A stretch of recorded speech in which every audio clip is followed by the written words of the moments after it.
It's the Hoffman Show on the Team 980, always live as well on the free Odyssey app. Man, I'm having a bad hair day. That is one thing to notice when you get on camera, Anthony Haiti. Like, oh, hey, look how terrible my hair is. Well, I just got a new haircut, so. Nice. I'm joking, I didn't get a haircut. I was going to say, I didn't think you did. But, I mean, sure, you look great. Thank you. I look like a disaster. Where's my... Your hat? It's a hat day. You got to put on a fitted hat? Yeah, I got a hat with me. I was gonna wear it. Actually, it was mad. So I went to OTAs today, and I'll have a lot of observations from them. But you know, there'll be better observations. That looks a lot better. We're going with that. It's a little off centered. Whatever. Point is, biggest takeaway was it's hot out. It was funny. Standig walks up to me at some point. He's like, I'm hot just looking at you wearing pants and a jacket. But I was like, I don't have sunburn. So that's a win. But the worst part was I don't think I did a good job with sunscreen on my neck. I didn't have the hat to put on. So, yeah, your boy might have a little. I can see it from over here. Yeah. You, Anthony. The funny thing is, it looks like we're looking at each other on the screen, but Anthony's actually looking at my back, so you can see the red on my neck. Yes, sir. Great. My wife is going to be so mad. I'm also going to be so mad because I'm the one who has to deal with it. Yep. I got to find the sunscreen. I did put it on my face, though. That's did cool. have the SPF on my face. That's probably not the observations from OTAs that people wanted. I don't think so. No. Think they want an interview with KJ Henry?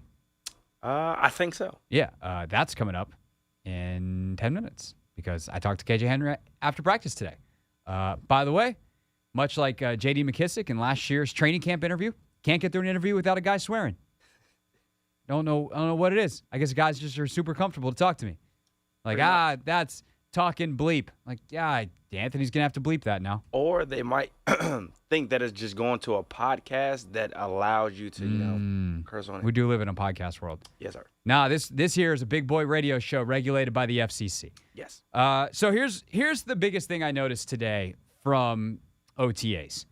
Eric Bieniemy is running speaking of grown-up, Eric Bieniemy is running a grown-up, big boy 2023 offense, and I, for one, love it. They started practice today with a bunch of different guys taking snaps and running zone read. And it's not like really running it, right? They're not actually practicing the read, but they were practicing the ball handling. When I say a bunch of different guys, like, yeah, Sam Howell and Jacoby Brissett took some snaps with guys coming across on a jet sweep motion, but so did Curtis Samuel. So did Antonio Gibson. So did Terry McLaurin. So did Jahan Dotson. Because they all might, at some point during the season, be asked to fill that role. And again, it's just an individual drill. It's something to get used to them, or for them to get used to something different. But the point is, in the spring, you are installing the fundamentals of what your offense and defense will be. You are installing your basic coverages and your basic rush, plans on defense.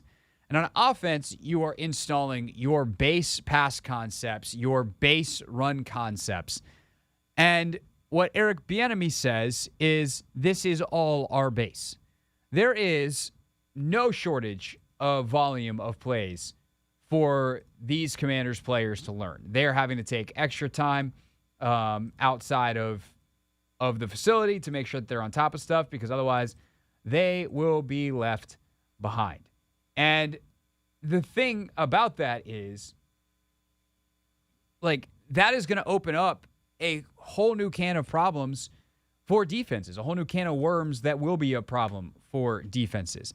Like, they are going to have to deal with Curtis Samuel lining up all over the place, but also Jahan Dotson, but also Antonio Gibson, but also Terry McLaurin. And, oh, my God, they've got 3 tight ends in the game. Oh, God, they broke the huddle, and with those 3 tight ends and maybe even 2 running backs, they're in a spread formation. Like, that sounds familiar. It's stuff that we hypothesized could happen last year because they had the personnel to do it. The problem is Scott Turner saw that stuff as like trick plays and and something that should be sprinkled in. And Bieniemy sees that as the base fundamentals of how offense should be run in the 2023 NFL. And count me on Team Bieniemy on this one. Not only does he do that, but he's clearly got a higher attention to detail. I mean, the amount of times they started plays over today, the amount of times that they walked stuff back to the line of scrimmage, they called guys back to the huddle, or afterwards, there was one point where Brian Robinson didn't run an orbit motion right, like the big sweeping, run, start out wide, run behind the quarterback type of motion. And the path wasn't right on it. And Bieniemy stops the play, starts it over, they get it right, and then he just goes, details, guys, the little things. This is the bleep that's going to win us games. And that is true. That is true. I cannot stress this enough. Details win in the NFL. Really wish I hadn't choked on those words because I feel like that was a strong point, Anthony. Instead, it's like, details. They matter because the margins are small. Everybody's talented. They all run the same plays. They all have the same defensive coverages available to them. So what wins? What wins is the details. And that starts with player execution. A very simple game plan executed savagely well will beat a fancy game plan that is executed poorly or mediocrely. I would say 7 days out of 7, but they only play Thursdays and Sundays and sometimes Mondays and I guess, 7 days out of 7. Now, if you can get a quote-unquote fancier game plan executed meticulously well, savagely well, you're probably going to win a lot of football games. And especially if you can do it with the skill position talent such as John Dotson, Terry McLaurin, Curtis Samuel, etc. So watching that come to fruition in motion, in 7-on-7 and 4-on-4, and then eventually in 11-on-11 is pretty intriguing. Now, I will say Sam Howell didn't have a particularly good day. Threw a lot of balls into traffic. That's going to have to get cleaned up. He's learning a new offense. It's his 4th OTA practice as QB1. Fine. Jacoby Brissett, meanwhile, had, I thought, a very good day. His ball placement, Ron mentioned it in the presser.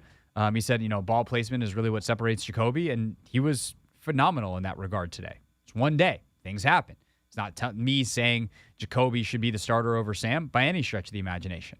But there was just, and I'll talk about this more in a little bit too. They practice stuff that I've just never seen practice before. They practice making throws off platforms and like some of these screens that you see Mahomes throw in Kansas City, where he is running backwards and throws the ball and he's off balance. It looks like he's about to fall down. Turns out, when you get to watch an Eric Bieniemy practice, that stuff's by design. They practice that stuff so that the ball trajectory is right. So that, you're throwing off your back foot, but you're doing it the right way. So it's not just throwing off platform on the run on a naked, on like a bootleg or a half roll or whatever. It's I'm fading. Got to get the ball exactly right to the running back on a screen. These are the details that win in this league. And to watch them practice is truly a joy. If you like football and you like details, and as someone who loves that stuff and loves to see how a team comes together, I'm happy I went out there today. I'll certainly be going out for minicamp next week. We'll be out there for training camp, et cetera, et cetera. But just to see what Bieniemy's impact is for the first time and watch the offense practice today, unbelievable how different it was from last year.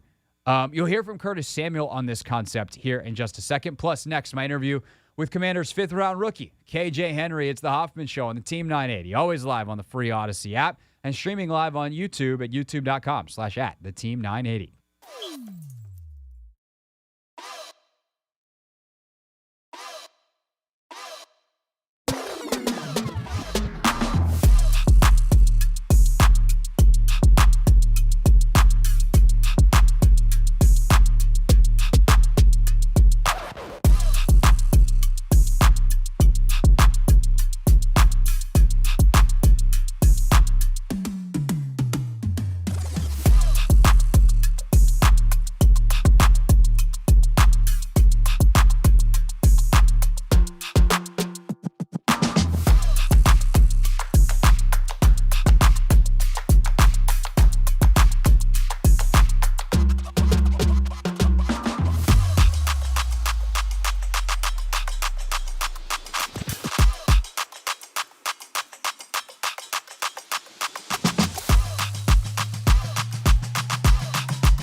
It's the Hoffman Show on the Team 980, always live as well on the free Odyssey app. So the Commanders' new scheme being installed by Eric Bieniemy is intense. There is a lot happening. There is different formations, there's different personnel groupings, there are different motions, there are different ways to align, and different guys are moving all over the place. Sometimes Curtis Samuel is wide, sometimes in the slot, sometimes he's in a stack, sometimes he's in a bunch, sometimes he's pinched in the line of scrimmage, sometimes he's in the backfield. I will not be surprised at all if he lines up as a Wildcat quarterback at times this year, based off of the drills they did to start practice day. Like, they are going to do the same kind of stuff they did in Kansas City, where all the skill guys line up all over the damn place. And that is really cool. Because it allows for a level of versatility and a level of unpredictability that theoretically your guys are in command of, the offense, while the defense is confused as hell as to how do we match up, what do we do? Hey, we don't really have a plan for this because we don't ever face anybody lined up this way. And when we do, it's not a tight end or a running back, it's a wide receiver, and the wide receiver's lined up over there like a tight end. Like, right? That's kind of the point. Is that it's easy for you, hard for them. The problem is, if your guys aren't locked in, it becomes hard for them, which Curtis Samuel talked about today after training or after OTAs, in that he's had to spend some time really learning this offense. It's amazing. I ain't gonna lie.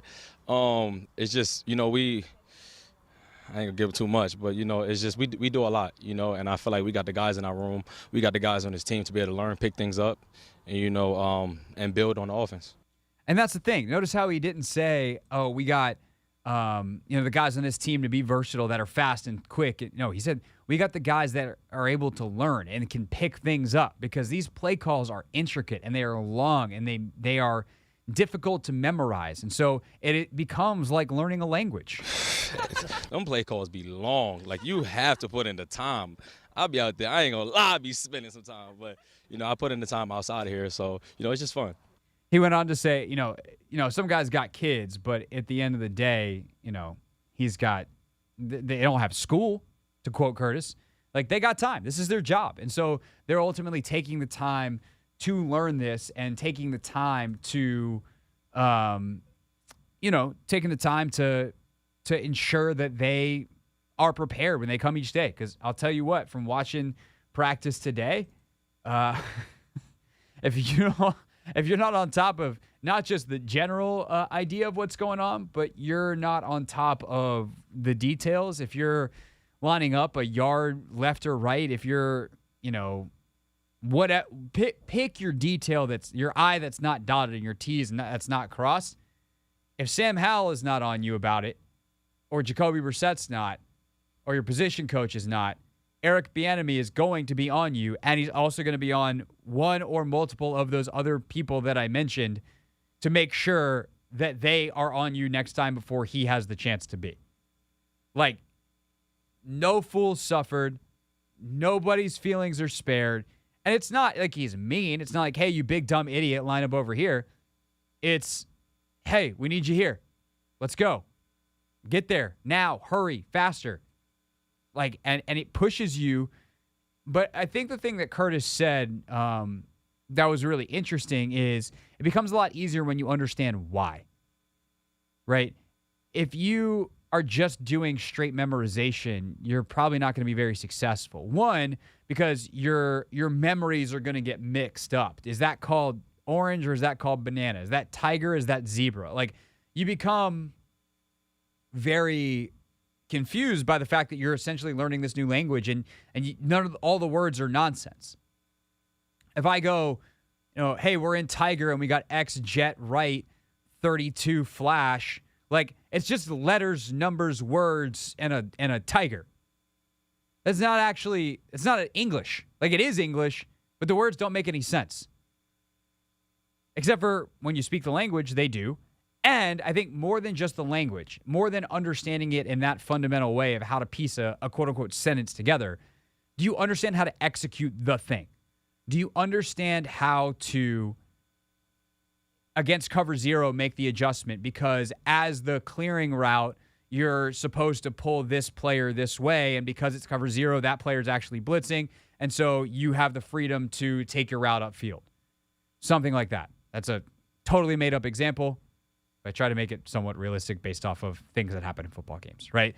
Or that, you're supposed to split safeties here. You're supposed to stay on the outside of the safety in this other coverage. Like, though these concepts are fungible to a defense, and unless you understand what your job is on the concept, you can't make the adjustment to the defense. It's just more memorization. And I think that's the thing that Curtis said that I thought was really fascinating today is, like, they do a really good job of teaching the why on all this stuff so that it's not a giant memorization game. It's the Hoffman Show on the Team 980, always live as well on the free Odyssey app. And also got a chance after practice today, flipping sides of the ball, to catch up with Commanders rookie KJ Henry, 5th-round pick out of Clemson. Big old number 55 took his time to getting off the field to talk to me, and here was our conversation. All right, KJ, start very, very broad. Now going on week 2 here in OTAs. What's it been like to be a pro so far? It's been fun, been a blessing, man. Just trying to get better each day, but also appreciative every day I get in the building. So it's just a dream come true, and like I said, just been trying to get better each and every day. How much of that is the on-the-field stuff versus being in the room with the John Allens, the Daron Paynes? Yeah, the football fanboy in me, was ecstatic when I first got drafted because I just love the game, love what these guys bring to the game as defensive line play, all of them. So, but now it's just getting to work, learning from them, being a contributing factor on this team. Want to, be a addition, be a positive light, and obviously in a great room already. So, just like I said, just trying to grow. Obviously have a lot to learn, but. Just trying to be a sponge, like I said, from some of the best in the league. How much independent film study type of stuff do you do? Like, do you go back and watch what Montez did last year, what James, what Casey did, or are you just kind of learning based off of the film that's put in front of you when you're in the building? A little bit of both. Technique-wise, these guys have been here for so long that they're damn near flawless. As far as their execution, hands, things that I can't control. And at the same time, some things that Tez so long, runs a 4.3. Some intangibles I don't have. I'm blessed with mine, but this will shock you, but me neither. He's blessed with his. So there's guys I have to emulate in the league that kind of fit more my profile. So it's a mix of both, but definitely got great examples in my room for sure. With Commanders rookie KJ Henry. So doing the research on you before, said you're from Winston-Salem. I know James is from Raleigh. Did you guys know each other at all growing up? We did not, but we learned very quickly where we were both from, who we both played for. Been a lot of talking ever since, but it's all love. But we did. I was gonna say, is that like oh hey, this is cool, a friend, or is it's a rival? It's definitely love for sure for the most part. But we definitely get to talking about that NC State and Clemson real quick. So been some great conversations. Yeah, knowing James, you can't go 5 minutes without him bringing up NC State something. Not at all. Speaking of the Carolinas, I mentioned before we started recording, I'm a Greenville, South Carolina guy myself, grew up there. So I got to ask, like, favorite things about going to school at Clemson, and then we can get to Greenville itself. But what was it like going to school there? Going to school is great. It's a college town. Football team's winning, and it's a great town, and we did a lot of that. So the atmosphere was amazing. The people, the community were amazing. It was just a great time. I'd do it all over again, same school, same amount of years. Just loved it. But Greenville is definitely the spot to go to because it can get vacant. You can get ghost town in Clemson when all them students leave. So Greenville is the closest thing popping. A good little mix of both. Yeah, for sure. Favorite ice cream at Clemson? Because, I mean, that Clemson Creamery is just incredible. Yeah. Favorite ice cream flavor? I can't go wrong with Oreo. Oreo's my number one. That's a good one. All right, favorite meal in Greenville? In Greenville, definitely Hall's Chop House. Okay. I'm going straight to the big money, the Wagyu. I need it. That steak in that place has shown me some things I didn't even know I needed to know. So, that's the spot. See, I've been home to visit my parents, but that's a new one to me. I got to put that on the list next time I'm there. I had to save up some college, but let's just say NIL helped the past few years. I didn't necessarily go. I wasn't going to say it, but the NIL money, there's no way. Yeah, so it helped me, get a steak every now and then. But you get that Wagyu, you're going to be feeling good for sure. Awesome. Appreciate the time, KJ. Thank you. No problem. All right, that was KJ Henry, Commanders rookie. Talked to him after practice today. out in Ashburn. Be back for mini camp next week for 1 or 2 of the days. So we'll definitely have some more interviews with guys coming off the field. Hope to do that through training camp as well. And yeah, it's good stuff. I remember talking to some folks, talking to a guy down at Clemson who used to work up here with the Commanders in the PR office, a guy named Ross Taylor, who's an awesome dude. And Ross was just like, you're going to love this kid. Like he won their like Media Good Guy Award. So great interview. Hopefully we'll catch up with KJ a couple of times throughout his rookie season as well. When we get back here on the Hoffman Show, though, I wound up asking Ron Rivera a question today that kind of turned into a big topic of conversation amongst the media core. I think a couple folks might write some questions on it. Other folks asked some follow-up questions on it. But it goes back to actually a question that I asked Sam Fortier last week here on the show, which is essentially like the non-tactful version is, what does Ron Rivera do now? But as he's become more of a delegator, like what is his highest and best use? What is the things where Ron Rivera says, I should be spending my time here doing this? So I figured I would ask him. You'll hear what he said in terms of the answer next here on the Hoffman Show. This is DC's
It's the Hoffman Show on the Team 980, always live as well on the free Odyssey app. Also live on YouTube, youtube.com/@the-team980. Seems important to mention that on a Wednesday because we have Never Read the Comments coming up at 6 o'clock. Matt Paris going to join us at 5, talking about what we saw at OTAs today as well. Right now, though, I would like to discuss something that I asked Ron Rivera today, and it's kind of been stewing in my head since we had Sam Fortier on the show last week. And, well, I guess it really since last Wednesday when Ron last spoke, and he talked about the extent to which he has delegated scheduling responsibilities and how practice is structured, things that typically a head coach is fairly in charge of, to Eric Bieniemy. And you just start ticking off the kinds of things that head coaches can do. They can be very involved in either the offense or the defense. They can kind of be overseer of the schedule and quality controlling and, all these different things. And Ron has just, over the course of the last couple of years, seemingly given them all away. And so not in a way, I mean, look, we're all a little cynical. It's year 4. Let's see what happens with the results. We all know that Ron, has a new ownership situation, blah, blah, blah, blah, blah. Like, we don't have to pretend like we're all angels here and just go team, super fans, right? But, genuinely, I wanted to know, what is it that Ron Rivera does? At this point in his career, he has built up a lot of systems, right? He has built up a lot of best practices. He's built up the way things should be done that he doesn't necessarily need to be as involved as he would have been in year 1 when he's setting all of those standards in place. By year 4, you want to be able to take on a special project or put your effort where you feel like it's needed because the day-to-day operations can run themselves. And so that was essentially my question. Again, not trying to be cynical, not like hey man, what do? Do you actually do anything? Do you work? It's just what is it that you find important? And that's the way I ultimately worded the question to Ron. But quickly, here's what Sam said when he joined the show last week. That's a great question. And I don't have a clear answer for you. I would probably say vibe setting, being the CEO, being the guy that makes sure that everybody is communicating well. But when you look at the things, when you hear Ron talk about how much responsibility he has delegated to EB, I mean, it's a lot. I mean, he said that he's not changed not only the structure of practice, but the scheduling itself, when they're practicing. He's changed, how media works. I mean, it's really a top-down approach. And he's, Ron said EB has been communicating with Jack. He's been communicating with Nate Katzer of special teams. I mean, I think EB is really getting the full, he is earning every bit of that associate head coach title. So that's what Sam said. And, I assume that's at least in part correct, but I was like, well, let me ask Ron directly. So I asked Ron today, you said last week that you have delegated a lot of responsibility to Eric Bieniemy. So what at this point in your career is your high, and I said, Del Rio's been around for 4 years. So what is your highest and best use? Well, a big part of what I'm doing more so than anything else is I'm just kind of observing more so the different groups out there now, talking with the younger coaches, talking with some of the younger players, and seeing how they're developing and growing. I mean, I'm like you're saying, I feel more like a manager at times than I do anything else. It's about making sure that, I'm delegating the authority to these guys and letting them do their responsibilities. With a very veteran coach like Jack, I've been able to rely on him and his staff to go forward, spend a little more time bouncing in between the different groups. I think it's a great answer, and it's ideally what you want from a head coach at this point in his tenure, unless it's a Sean McVay, right? You want Sean being involved in the offense in an intricate way. Kyle Shanahan, Kevin O'Connell, Sean McDermott in Buffalo is with Leslie Frazier taking a year away is more involved as the defensive coordinator this year, and it is actively coordinating the defense. But that's not what Ron has set up here. It was never the goal for him. He wanted to be able to be just kind of a head coach. And I think there's some unspoken stuff there as well where Ron's had to deal with a lot of stuff, whether it's the contract stuff because he does have a lot of power in the front office, or let's be frank, the ownership stuff has been a lot. And he's had to probably at times, I would say with some level of certainty, he has at times had to put football responsibilities to the side to deal with an ownership thing or to deal with some story and get prepared to be the face of the organization and take questions from the media about something that happened far before he was ever at the organization. And in that way, even though I think at times Ron could have been perhaps a little bit more empathetic or tactful in some of his answers around some of the prior, mishigas that happened here, I get his frustration. Because he's like, I came here to run a football operation, and now I got to answer for this stuff? While my owner is working on selling the team from London? What raw deal did I get? I thought I was one of the good guys. I get it. I get that from Ron Rivera and where that could be perhaps frustrating and why he would have to set things up that way. And so he was followed up questions from Sam and from Nikki Javala of the Washington Post about being that manager and how he's handling all of it.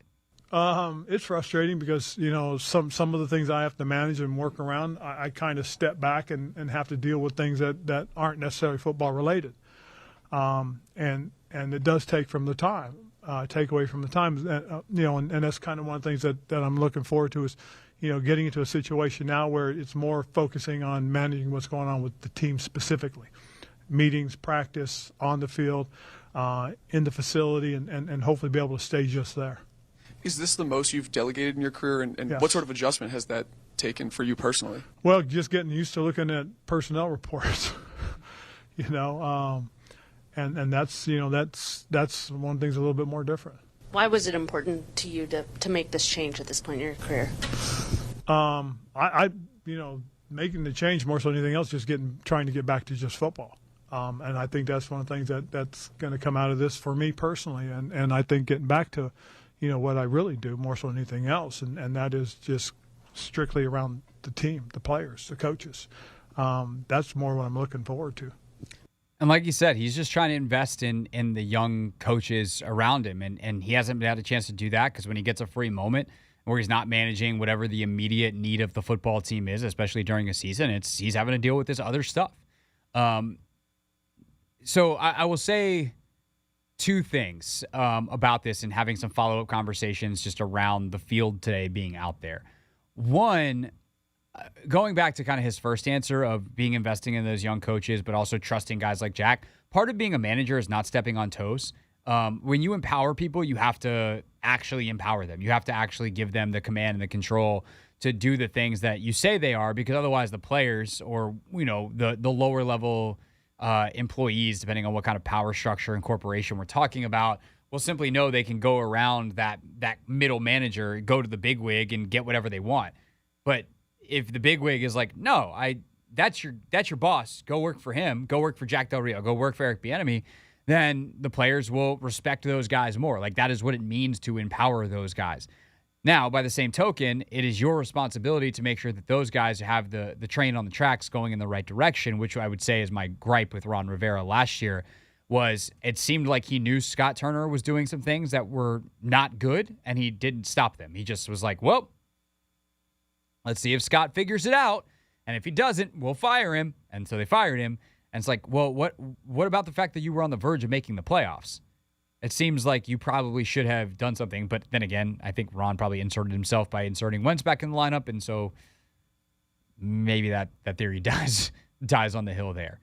I would say the other thing that's interesting about this is Rivera, I get the sense, kind of understood that there weren't a lot of hotshot young coaches on his staff. Like, he has talked about in the past how he had Sean McDermott and Steve Wilkes with him in Carolina, guys that were within a couple of years of leaving, or of him leaving, head coaches in the NFL. Obviously, Wilkes got pretty screwed in Arizona.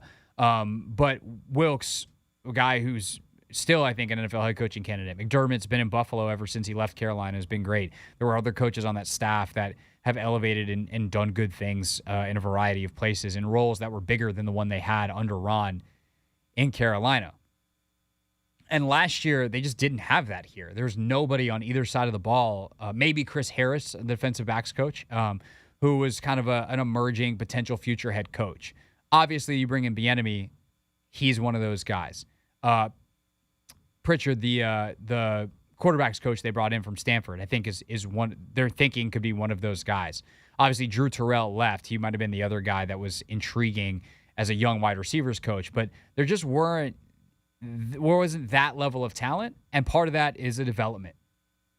And I think Ron this year wants to not only give Eric Bieniemy the room to grow into being a head coach and prove that he can be successful, but also ensure that he's giving the time to the professional development, both for their own good, but also for the good of the team, of his coaches, to try to make everyone better. Because, well, yes, obviously being involved in the players is a way to make things better. And Ron talked about in his answer, like, I want to spend time with the young players and try to bring them along.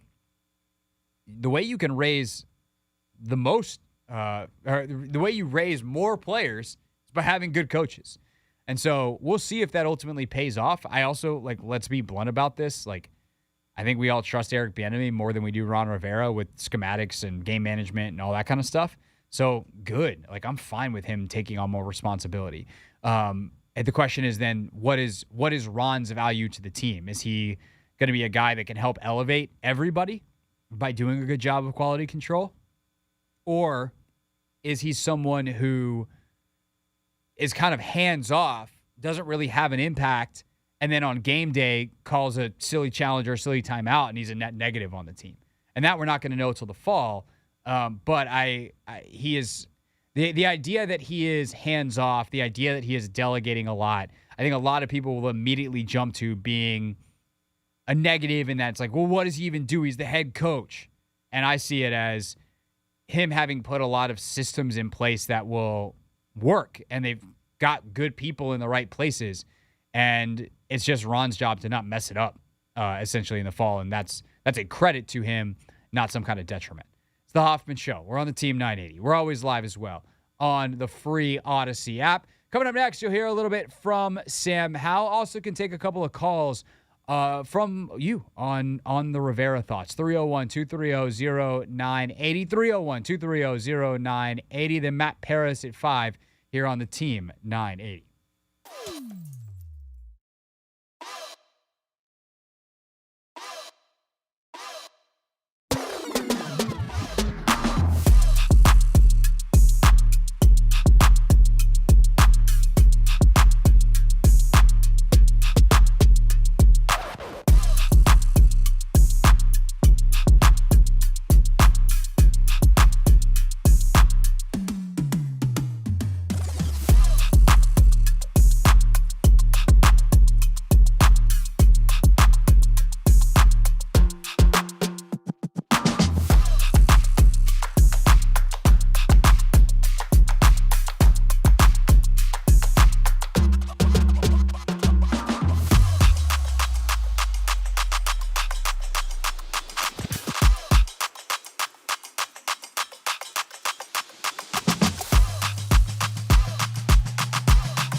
It's the Hoffman Show on the Team 980, always live as well on the free Odyssey app, streaming live on YouTube as well, youtube.com/@ the Team 980. Sam Howell speaking today after the OTA practice. You'll hear more, by the way, about what was happening out there from Matt Paris, who was out there with me. Had a solid 10-minute chat with Paris during one of the team periods. So Matt and I have already talked some today. We'll talk more on the phone about OTAs for you to hear coming up at 5 o'clock. But Hal talking about his footwork, which is a big giant kind of question mark for him going into last year. It was the area where a lot of scouts downgraded him, said he did too much off schedule, did too much off platform.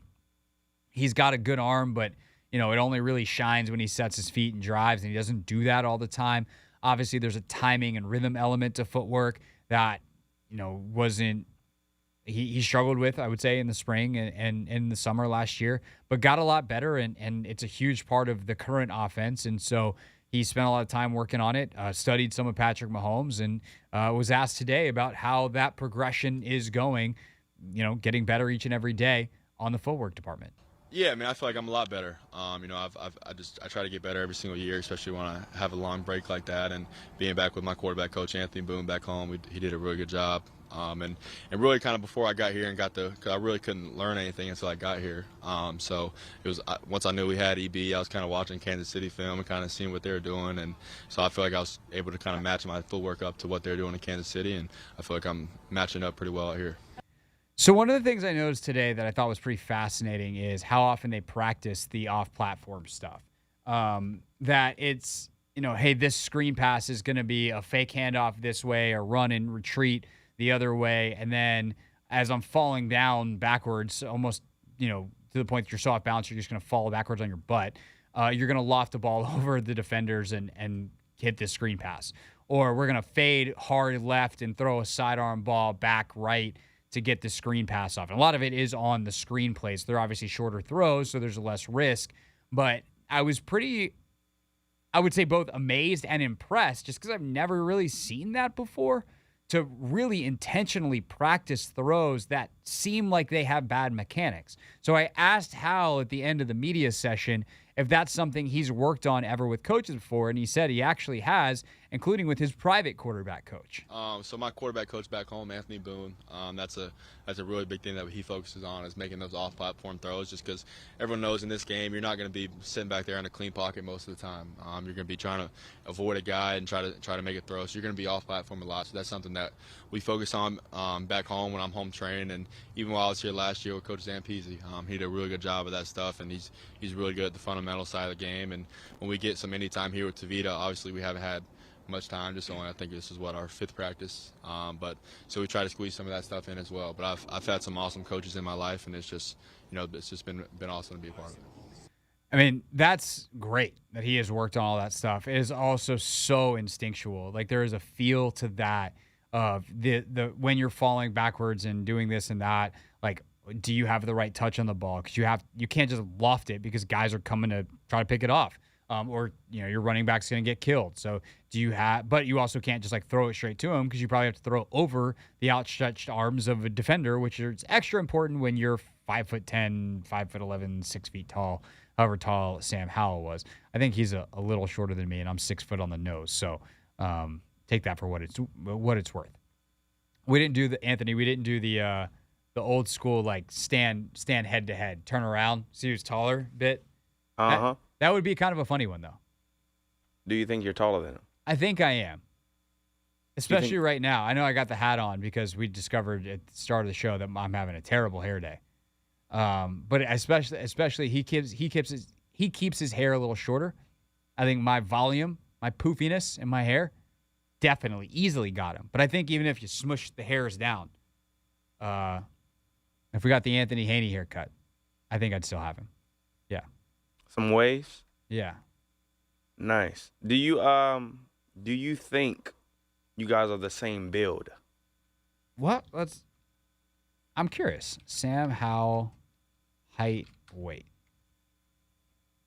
No. Okay. I was going to say no, but I just wanted to make sure.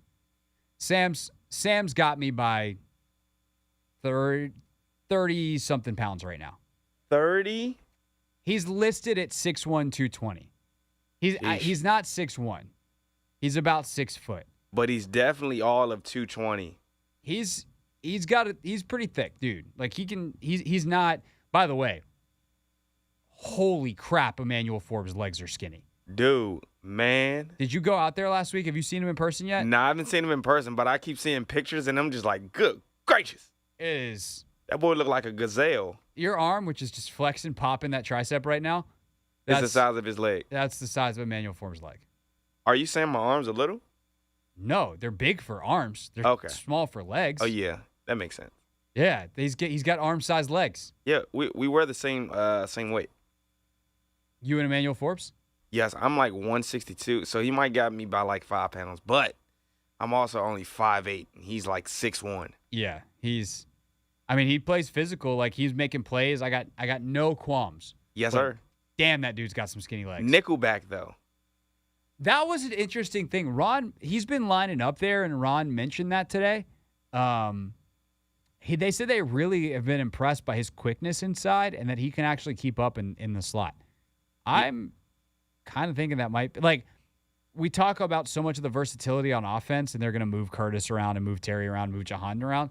I think they're going to move those guys around. I think they're going to confuse the daylights out of, I guess an offense only cares so much, but if you're trying to get a matchup, I think it is going to be hard to get anything predictable because I don't know that they're going to line up similarly at all times.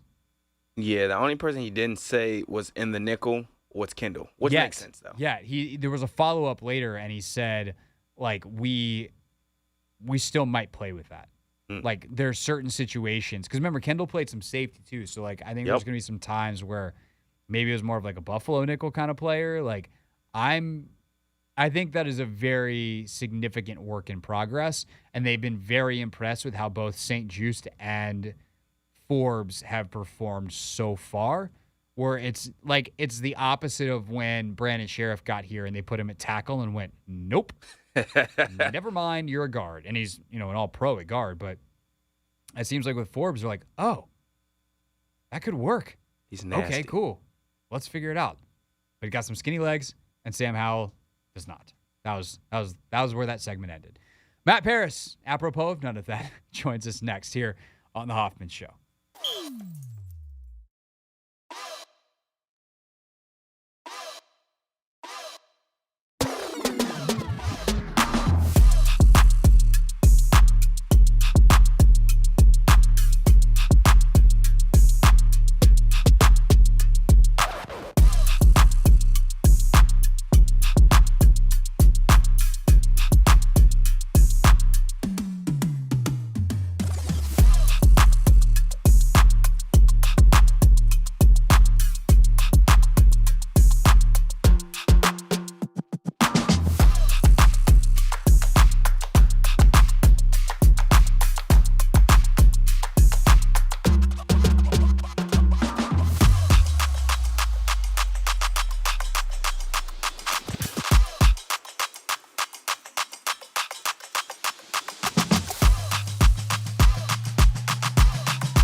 It's the Hoffman Show on the Team 980, always live as well on the free Odyssey app. Hour 2, starting with some Trombone Shorty.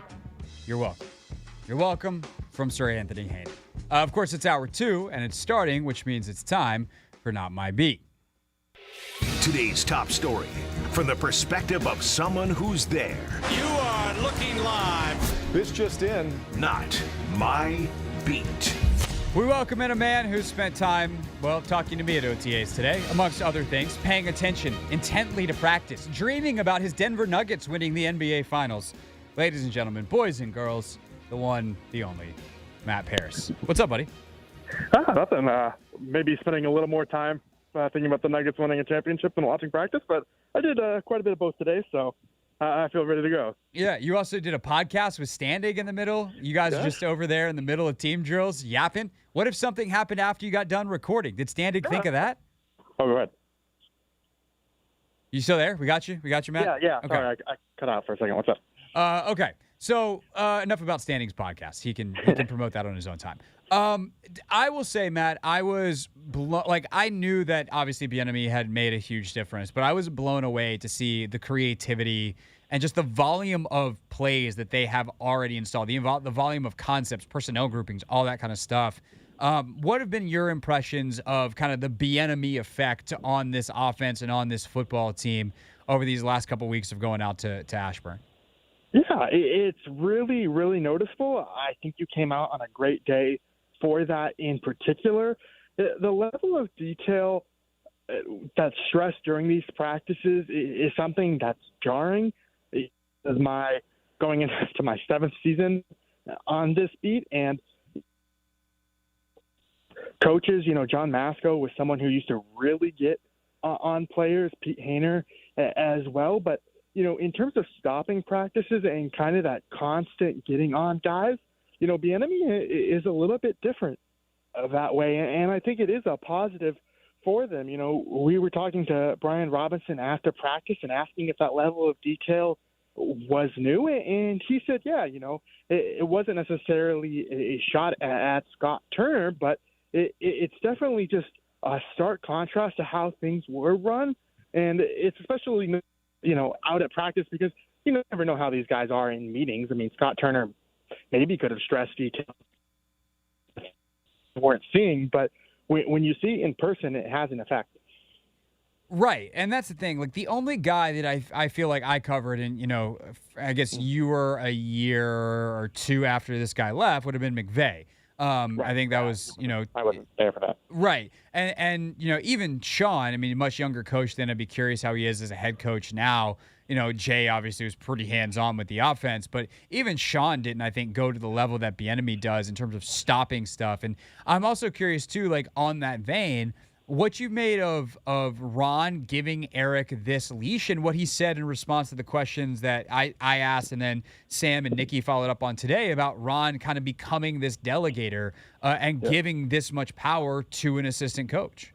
Well, I think I know he has said that's new for him, but I really think that's kind of how Ron has been his 4 years here. I remember early in the pandemic, he was giving a talk to fellow younger coaches around the league, and he talked a lot about, being a head coach, you need to learn how to delegate. You need to trust your assistants. He's the guy that has that saying, don't draw me a map until you've been there. That all gets recycled to death, but that is part of it, and delegating. So I don't think Ron Rivera delegating is necessarily new, but I do is notable for a guy like Eric Bieniemy who wants to be head coach, to come in here to put his imprint on the offense. And frankly, man, it's something that's needed for this team. This offense hasn't been very good the last few years. I think details are part of that, and this is kind of what they've identified for trying to turn this ship around. Bold take, Paris. That offense hasn't been great the last couple of years. Matt Paris with us from the Washington Times here on the Hoffman Show on the Team 980. What have you made of Howell both last week and what we saw out of him today? Yeah, I thought he was a lot better today. I mean, it's still early. You can't read too much into it, but, man, some of those throws he made were pretty, especially that one to Cole Turner. down the sideline there. There were probably a couple that he wanted to have back. The batted balls in particular that ended up on the ground. Bieniemy had got on him for that. Last week he threw an interception to Percy Butler, and it was interesting. Today we asked Percy Butler about it and mentioned kind of how he baited Howell into that throw, that last year as a rookie he maybe would have played the coverage in the back of the end zone a little bit more, but this time he waited, was patient, and read Howell's eyes and was able to pick it that way. So, I think there are certain things that Howell has to work through, but overall I do kind of like his grasp. He seems to make quick, decisive throws, and generally they're accurate. So the one thing that I felt like I saw consistently today, and I'm curious what you saw between last week and today and what you might have gotten out of even last year in training camp versus what I was able to garner in just the one day I was out. I had to go overseas and get married, it kind of took up my time. But he seemed to struggle reading the field over the middle of the field. A lot of his bad throws and times that he threw into traffic were over the middle of the field. That interception he threw where it was, I think Quan Martin tipped it and then Cody Barton picked it off. That was over the middle of the field. And then a lot of these really beautiful throws that you're talking about deep down the sideline, obviously a different kind of read where there's less to do because there's not guys, no one's going to come off the sideline. I don't know, Matt, maybe that's your role. You're supposed to come off the sideline and pick a ball off, but there's no hidden defender there. So I'm curious what you've seen, whether that was just something that kind of happened today or is that something that has been consistent with him? I think it is an area to monitor for sure. I mean, I think you noticed as well that they roll Sam Howell a lot to have him work on those kind of unscheduled throws. I think that can maybe highlight or mask some of the weaknesses that Sam Howell may have in that area if the middle of the field is a problem. But he's still a young quarterback, and there are strides that make it as impressive as he looked at that game last year in the final week of the season. His overall stat line was, I think, 11 of 19 or something like that. The overall numbers weren't the most impressive in the world, so he does have to make strides there. Matt Paris with us, Washington Times, here on the Team 980. Anything interesting? Robinson talked, Curtis talked, Howell talked. Anything in particular that really stood out from the players that we could dive into that you kind of walked away going like, that was really interesting? Well, it wasn't necessarily with what he said. I mentioned it earlier with Robinson mentioning the level of detail there, but there was a level of frustration from Brian Robinson today, and I don't think he was mad at any of the media members, and I don't think he was mad at the coaches. I think he was just frustrated with himself because there was this moment after practice where Rivera and Robinson were kind of talking to each other. It was a tough day for Brian Robinson at practice. Eric Bieniemy really got on him a couple of times. Reed made him do his pre-snap motion that he got wrong the first time, called him out for not blocking like he should have. So it was really interesting to kind of see how practice kind of carries on with the player if it doesn't go their way. And he did seem to kind of be in a bad mood. I don't think it's a big deal at the end of the world, but it was just kind of an interesting, we talk about how Bieniemy gets on guys and whether that has a grading effect at all. I think it was maybe an example of that, of just, how he can affect a player's mood. Yeah, for sure. I think the other thing that we sometimes forget, Matt, is this is a young football team.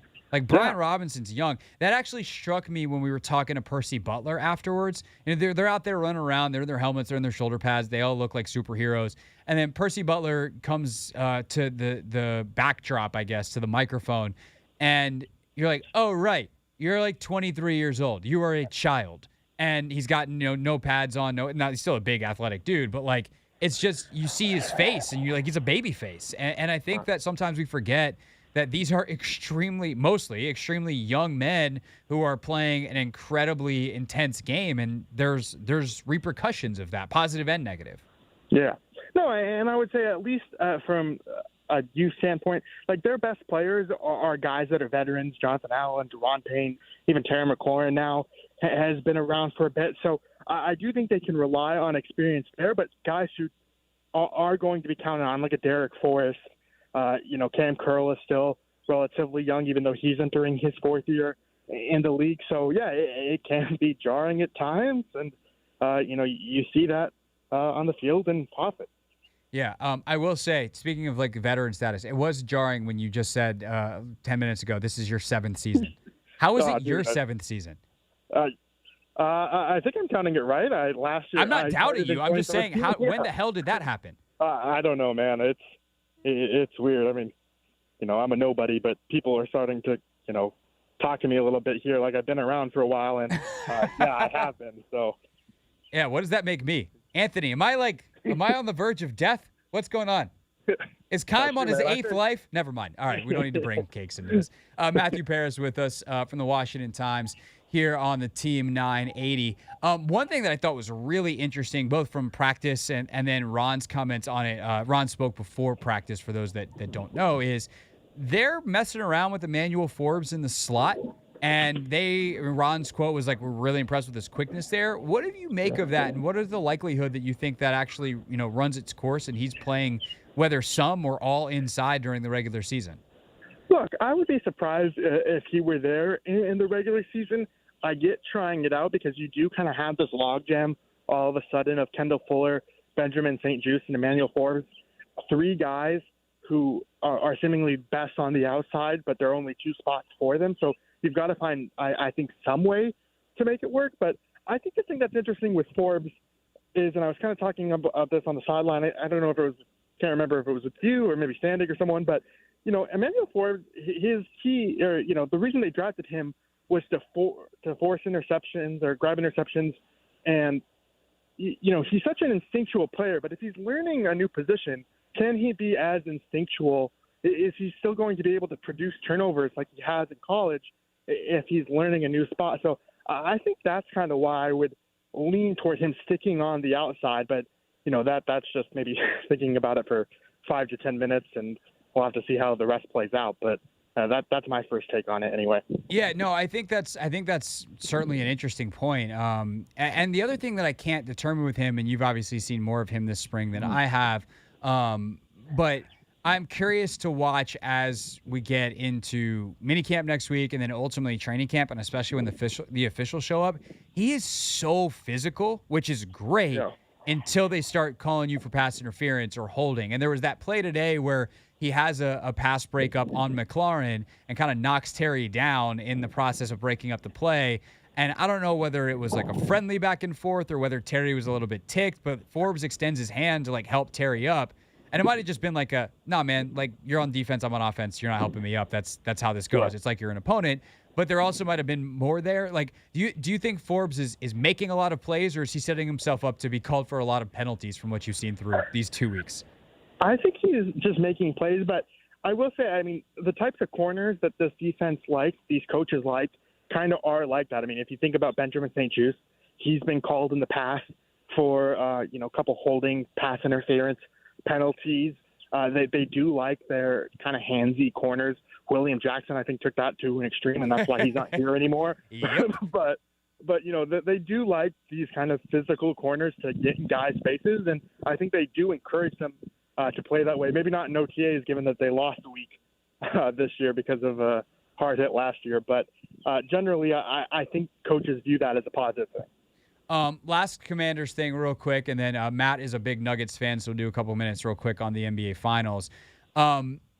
I thought it was interesting today when Ron was asked about the contract stuff. And, he was asked about Cam Curl, who was, again, sitting behind everything today, did some individual work, but mostly didn't participate as he awaits a new contract. That Ron said that he hasn't really talked to the players about the ownership situation, but that everyone is still somehow on the same page. Like, what do you make of the guys who are waiting on new contracts, how the ownership situation does or doesn't affect that, and kind of what that means for the team as they prepare for an incredibly important season for, everyone that we're talking about, is including the head coach, is looking for a new deal coming out of it. So how does it actually affect the preparation?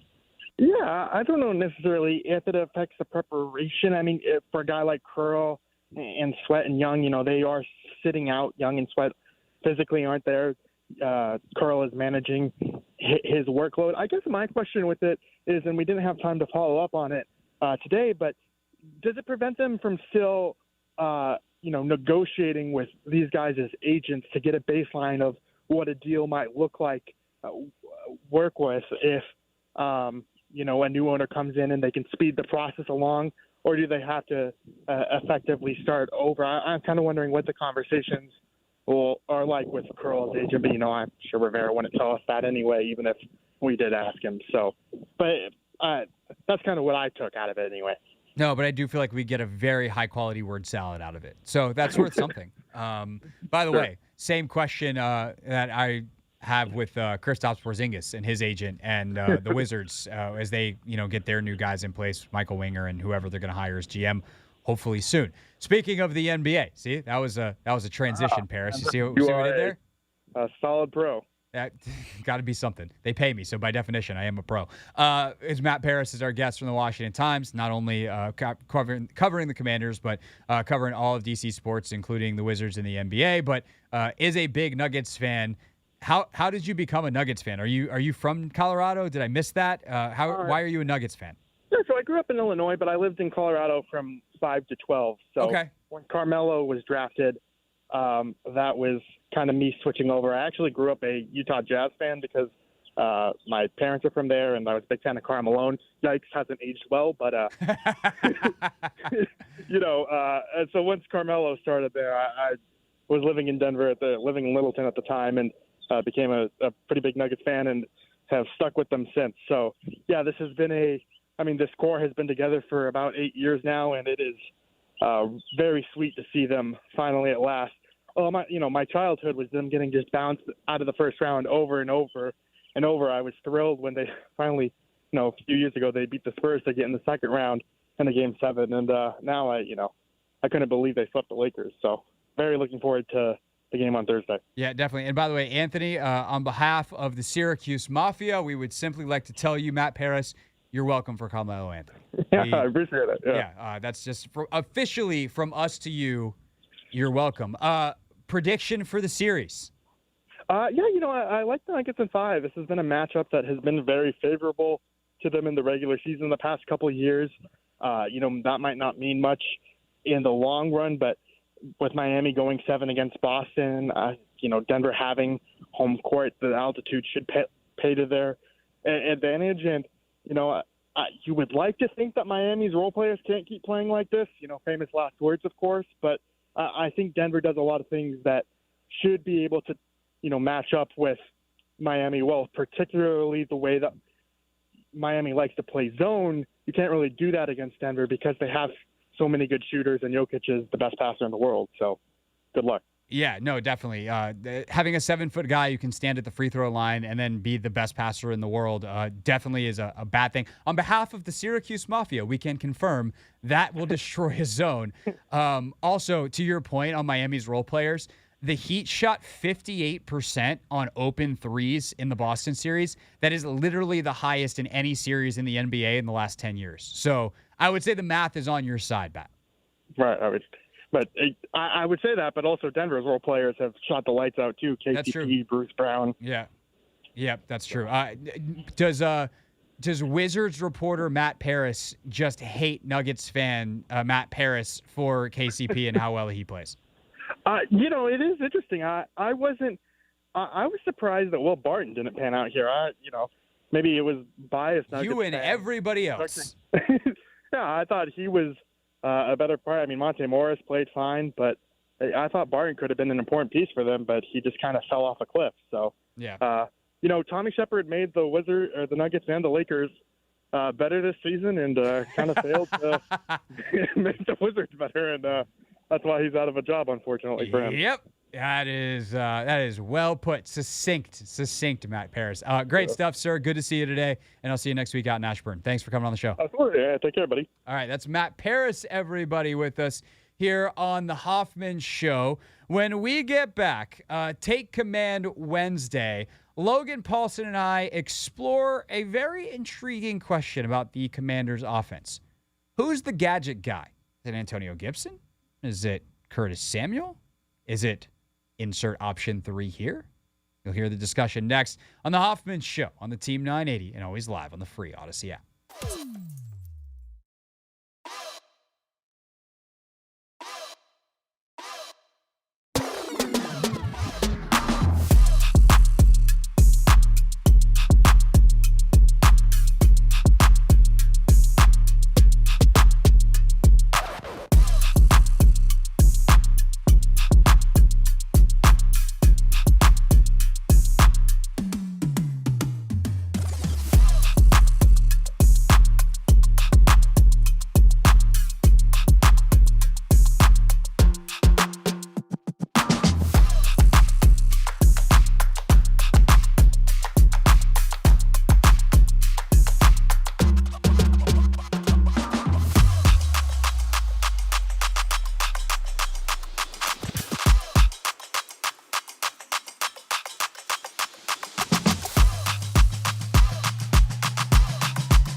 It's the Hoffman Show. Helps if I turn the correct mic on, Anthony. I've been doing this show for almost a year now. Gracious. It's the Hoffman Show on Team 980. Always live as well on the free Odyssey app. We are also on YouTube, youtube.com/@theteam980. Last chance to get your comments in. Never read the comments coming up at the top of the hour. On Take Command this week, we obviously talked about OTAs. We talked about some of the absences, all the main topics. We also did some season predictions on numbers over under for Sam Howell. It was really fun, actually. Definitely a great segment. You should definitely check out the full podcast. But wanted to play a little bit of it for you today. That kind of goes with the theme of what I noticed when I was out at OTAs today, which is the versatility of the offense and kind of these gadget type of things, whether it's your orbit motions, your jet sweeps, your zone read, your RPO, like all this stuff that some offenses use as trickeration, but are kind of the basics of this Commanders offense under Eric Bieniemy.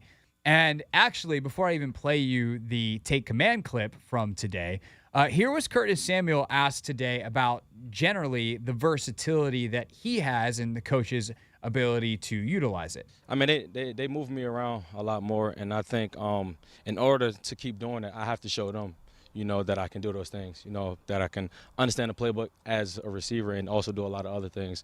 But I just put that on myself just to be committed to the team and just try to keep improving and getting better. I thought he had another really great quote in there where he said, it's on me at some point. Like they're gonna give me some opportunities to run the ball. They're gonna give me some opportunities to do different things. I have to prove to them that I'm worth it. And that sets up the conversation that I had with the one, the only Logan Paulson on Take Command, which you can listen to anywhere you get your podcasts. You can watch full episodes on 106.7 The Fans YouTube page and on my page for some clips of the show about kind of how the different personnel groupings are used. Who is the gadget guy? Is it Curtis Samuel? Is it Antonio Gibson, a wide receiver turned running back from college to the NFL? And how do you actually use these quote-unquote gadget guys to create different matchups and have them be advantageous for you? Because what you don't want to do is put a guy out there out of position. Like, you're not just going to go run Curtis Samuel 20 times a game because eventually defenses will be like, okay, he's the running back. We got it. We're just going to play him like a running back. So you have to cause confusion. You have to use what the defense is trying against them. Here is our conversation about it. Curtis Samuel, Antonio Gibson, who's the gadget guy? How do they work? This from Take Command here on The Hoffman Show. Take Command podcast from Odyssey Sports. I'm Craig Hoffman. Take a Man podcast from Odyssey Sports. I'm Craig Hoffman. He is Logan Paulson. So, Logan, one of the other things that you noticed from the OTA period is that there's a lot of stuff already in, a lot of positional groups, a lot of formations, a lot of combinations already installed in this offense, which I think is super interesting because it's like it kind of, to me, says this is a fundamental part of who we are, how we use personnel, how we create mismatches, as opposed to being kind of a bonus feature, if you will. It's fundamental to our offense. And thus, as we start our day one install, we're going to have guys lining up all over the place. We're going to use bunches. We're going to use clusters. We're going to use whatever other terms they use to describe, combinations of players, stacks. And, it's all a little different in each offense, but we're going to use all of it. What have you seen so far from that you like and that you think is interesting, and that you're allowed to talk about at this point in the offseason? Yeah, I don't want to be too specific here, but one of the things, so I got a question for Command Center. And one of the questions was, who's going to be the gadget guy in this offense? Is it going to be Curtis or is it going to be Antonio Gibson? And I kind of came to the conclusion after watching Kadarius Toney in Kansas City that it's going to be Curtis Samuel, right? Because Curtis Samuel can play a little bit of running back. He can be in the slot. He can be the jet sweep guy. And I think one of the things one of the reasons it's more effective to have a slot receiver do it is because it dictates certain responses from the defensive personnel. And I'm not sure Gibson would give you those same responses. And so I think that's one of the reasons I think it's going to be Curtis. Now, I think a lot of people, like in the comments of the video, said, oh, well, like, why not have two gadget guys? And I do think that based on the first couple of OTAs, Antonio Gibson's role in the offense, especially as a pass catcher, is going to be a little bit bigger, right? So, like they're motioning him out to run slants. They had him run a couple choices. They had him run a couple wheel routes and let him kind of utilize that receiving skill set to make plays against lesser coverage players. So just because I don't think he's not going to be the jet sweep, we're going to motion him to the backfield and get a carry type of thing. He's not going to be that level of gadget guy. I do think his role is going to be expanded, right? And I think EB, like you sent me that thing of him doing that coaches conference on Twitter where he talked about you have to identify, the traits of your athletes and how best to maximize them. I think that's what you're starting to see in OTAs with Gibson. His role for sure as a pass catcher will be kind of what the media community and the fans have been calling for the last couple of years. Were like, hey, let's use that receiving skill set a little bit more. And I think over the first couple of OTAs, you've seen that, and that gets me really fired up. That I'm like, okay, great. They're finding ways to get him touches in the pass game. They're kind of seeing what he can do, and I think that's ultimately going to help the offense. But he's not going to be this. He's not going to be the gadget guy because he doesn't get the correct response from the defense, right? So if he's in the game and Curtis Samuel's in the game, they're going to match nickel. And so when I motion Curtis Samuel to run the football, we now have numbers in the run game because they're not going to adjust to a receiver in the backfield the same way they're going to adjust to a running back in the backfield. So I think that's kind of what I would say there. It's like, think about how San Francisco uses Christian McCaffrey. They use him like a running back. You know what I mean? Like he is a running back. Right. He's not this like reverse jet sweep. They get him screens, they get him slants, they get him goes, they get him good matchups, right? Because he is a good matchup weapon, but he's not the gadget element. He doesn't get a lot of reverses. He doesn't get a lot of, like kind of trick play type stuff. That falls to a different skill set. And I think in this offense, that probably goes to Curtis. But I definitely think of a more McCaffrey type role for Gibson in this offense for sure.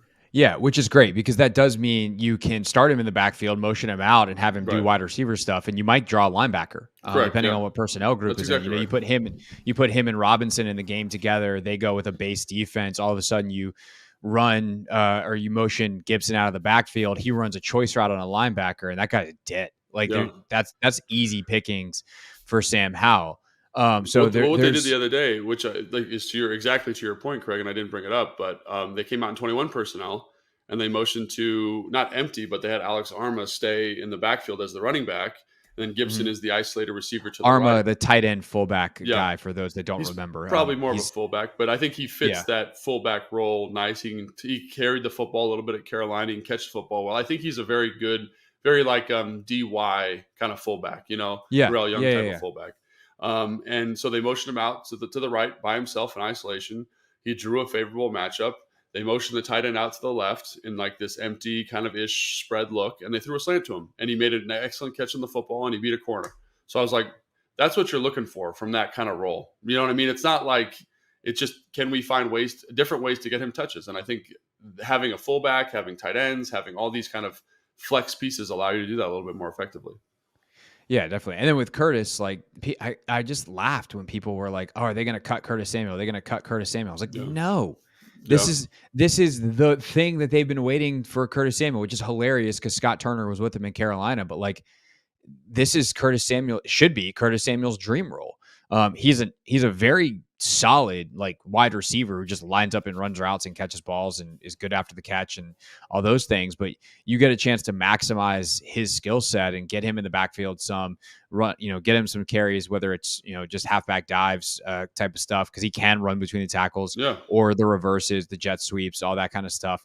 It works well with some of the RPO type of stuff that they want to do. You can just get defenses moving and shifting and create matchups, and it's what a modern NFL offense looks like. And what I love about Bieniemy and what they did in Kansas City, and what Kyle does and what Sean does, is like, these are, again, fundamental pieces of the offense, not trick plays. They're not, they're not bonus features. Like, the offense isn't complete without it. And I think that creates a comfort level for the players, because they understand how important it is. And it's not this, "Ooh, let's get excited, we finally called the trick play." It's like, no, this is just how we run the offense. And, as long as the challenge is, do you have the players who can mentally handle it? Because there's a lot of verbiage and there's a lot of concepts, and you've already talked about the last couple of pods, how much is in already, but it seems like they're handling it all right. And one thing that Rivera has said in the press conferences is, at least on the defense, they're going to do these installs like 3 times. I assume the offense is going to match. And so they did kind of an install in the classroom. They're doing this install now, and then they'll do it again in training camp. So hopefully, you have all this massive volume of plays and concepts that are second nature by the time the season rolls around. And then you can even build off of those when you get into your game plan specific stuff. But you have this wonderful array of options to create the matchups you want going into every week, no matter what the matchups are.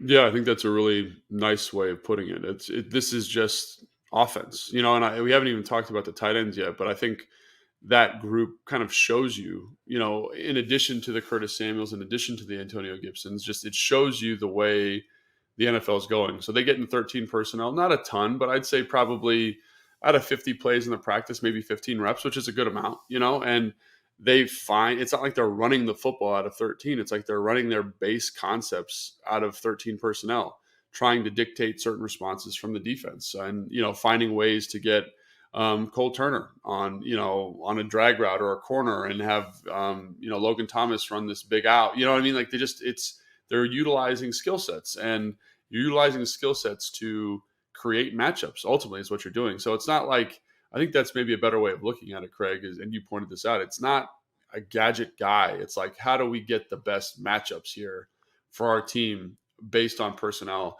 based on what our personnel does well? And I think that probably seems like a little bit of a foreign concept, I think, to the fan base here, because like, that wasn't exactly what Scott was doing. I know he was trying to do that, but didn't come across that same way. So I would say that now we're kind of in the full swing of that. And that's why, to me, I think this feels so exciting, right? It's because you get, like, Cole Turner, right? Just as an example, he's running with the twos the other day, but they motion empty and he runs a choice. And like, he's a guy who can do that.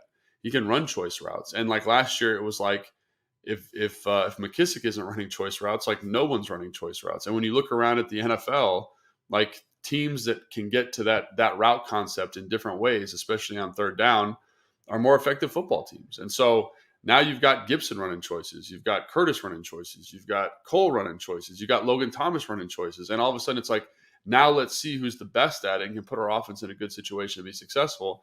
But one of the ways you get to those different people doing that is have different personnel groupings on the field. So this is 2023. This is the new age of NFL offense, and it's cool to see. Obviously, they haven't got any of the run game stuff in yet because they're kind of prioritizing pass game, screen game.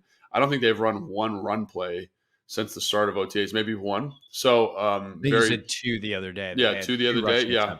But that's not a lot. Usually you'd have a team run period, and you'd be running probably between 12 and 15 runs a day. And so to not have that in, I think is really interesting.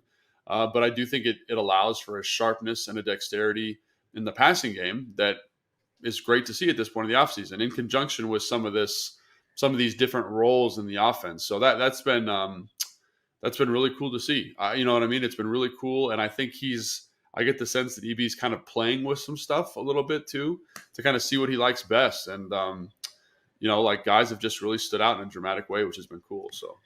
Yeah. Good way, by the way, to not get in trouble with the NFLPA and the league. Get 2 practices taken away next year. Right. Hey, let's just not run any run plays. Nobody runs into each other. We're just playing 7-on-7 football. But back to the matchups and stuff. Like Jay used to do this kind of stuff, and if the fan base thinks about some of the stuff they used to do with Jordan Reed and isolating the matchups, or Chris Thompson and isolating the matchups, but it was very. This sounds a little unfair to like what they did, because they were obviously tremendous offensive coaches, but like it's kind of elementary compared to the stuff that teams do now. Like it was, okay, well, we know if we just put Jordan out there, then we'll get this matchups and it's set and it's static, right? Now it's like, oh, well, we're gonna use motion to do this, and then we're gonna use a shift, or we're going to start here to get this and then really mess them up, because then we change to that. And they've got to do a lot of communicating, as opposed to just let's stick Jordan Reed out and on the solo side of a 3-by-1, know that we're going to get a matchup that we like and let him run a choice route. That's effective. It works. But can you make it less predictable, thus making it harder to have solutions if you're a defense? And that to me is like the evolution of where we are now with this stuff, where you now would say, okay, if Curtis Samuel's the guy we want to isolate, instead of just going 3-by-1 and having Samuel be the one and giving him a ton of space, it's let's start him in a diamond formation on a 4-by-0, motion him across, or we're going to start 2-by-2 and then, motion someone away from him, and now he's isolated. Like there's just things that you do. And I think the last part, we talked about this at times last year, because teams did this to the Commanders, is if you can make a defense change what they're doing at the last second, there's a significantly elevated chance of success, because there's communication that has to happen. If they have a rule for 3-by-1 and a different rule for 2-by-2, and you jet sweep motion someone across, there's a good chance that half the defense is going to be playing their 2-by-2 rule, half the defense will be playing their 3-by-1 rule, and somebody's going to be wide open. That's how you generate busts. That's how you generate massive mistakes that create big plays. And so if the more you can do that stuff and not just have to have guys win, the better. But also, you're talking about an offense that has a bunch of guys who can win. So it's why, if Sam Howell is good and if the O-line holds up, it does feel like this offense could be genuinely very good this year. But those are 2 massive ifs, and it's really going to come down to execution at the end of the day. But from a skill position standpoint and a schematic standpoint, I feel pretty good about that stuff. Unfortunately, I don't want to say like scheme is obviously high because it can elevate everyone else, but O-line and quarterback play can undo good scheme all day long. So it's just a matter of ultimately getting to a point where they're crushing it in practice and then can carry that to the game starting in September. Yeah, and I think you bring up a good point there with like the Jay Grudens and the Kyle Shanahans and the Sean McVays and the offenses they were running. They had to evolve, and this is like I guess this is kind of the evolution of that, right? Because like back in the day, you said, "Oh, we got someone who's really good at this. Let's line them up here and just say win." And defenses were like, "Man, we're getting killed with this stuff. Like, how do we adjust?" And so they had to adjust, and offenses had to adjust. And I think this is where you get to kind of this stuff where it's like, like little wrinkles on every single play, and like little answers and little solutions here and there, and the kind of the subtle evolutions of the quick game. So I totally agree, man. And it is exciting. It's exciting to see this kind of, I don't want to say it's overly innovative, but kind of like cutting edge stuff, like in terms of creative thinking about game plans. So that's really exciting. But like you said, man, it's like if Sam doesn't get it, if the O-line doesn't come together, which the O-line looks pretty good at the moment. Like, they look, and again, like I think I said this on. They're not in pads. It's May. But in terms of like, in terms of like knowing what to do and being technically in the right spots. I just go back to last year because it's the closest thing we've got, and just how during this third day, it just was like obvious to everybody that wow, they're not even in the same league, and that they were a bunch of kind of seasoned guys, and to me it was more scheme than anything. And here now it's like, okay, like this is at least this is a passable thing. So I don't know. I'm excited. I think the biggest test of the offseason though is going to be that joint practice against Baltimore. Like that's the biggest thing right now. Like because like defensively they seem to be progressing now. It's early, but they seem to be in a good spot. Offensively, they seem to be in a good spot. I think that will continue throughout the offseason because I think EB's a good coach and Del Rio, say what you want about him, he gets those guys ready to go.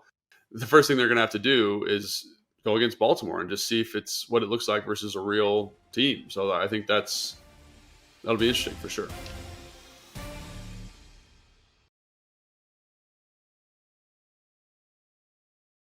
I think that it was interesting hearing Logan talk about some of that stuff, and a good reminder that good scheme, good quarterback play.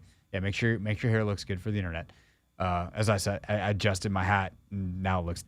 I had a bad hair day to start the show. I'm having a bad hat day now. We're just gonna go with the forward hat. Yes, sir. More foolproof. Anyway, the point is, good scheme, good quarterback play. Those two things work together, and I think that when you talk about who's the gadget guy, is it Curtis? Is it Antonio, and how you use those guys and all that kind of stuff is nice, but the other aspect of using those matchups and lining guys up in different places and whatever is it gives the quarterback information. And I just think so often last year they passed up that low-hanging fruit. Can you give your quarterback more information on the coverages, on the matchups, on where he's going to want to go with the football before it's snapped? Because once the ball is snapped, clock's ticking. Guys are coming. Pieces are moving. Pass rush is happening. Offensive line has to hold up. Beforehand, everyone's just standing there.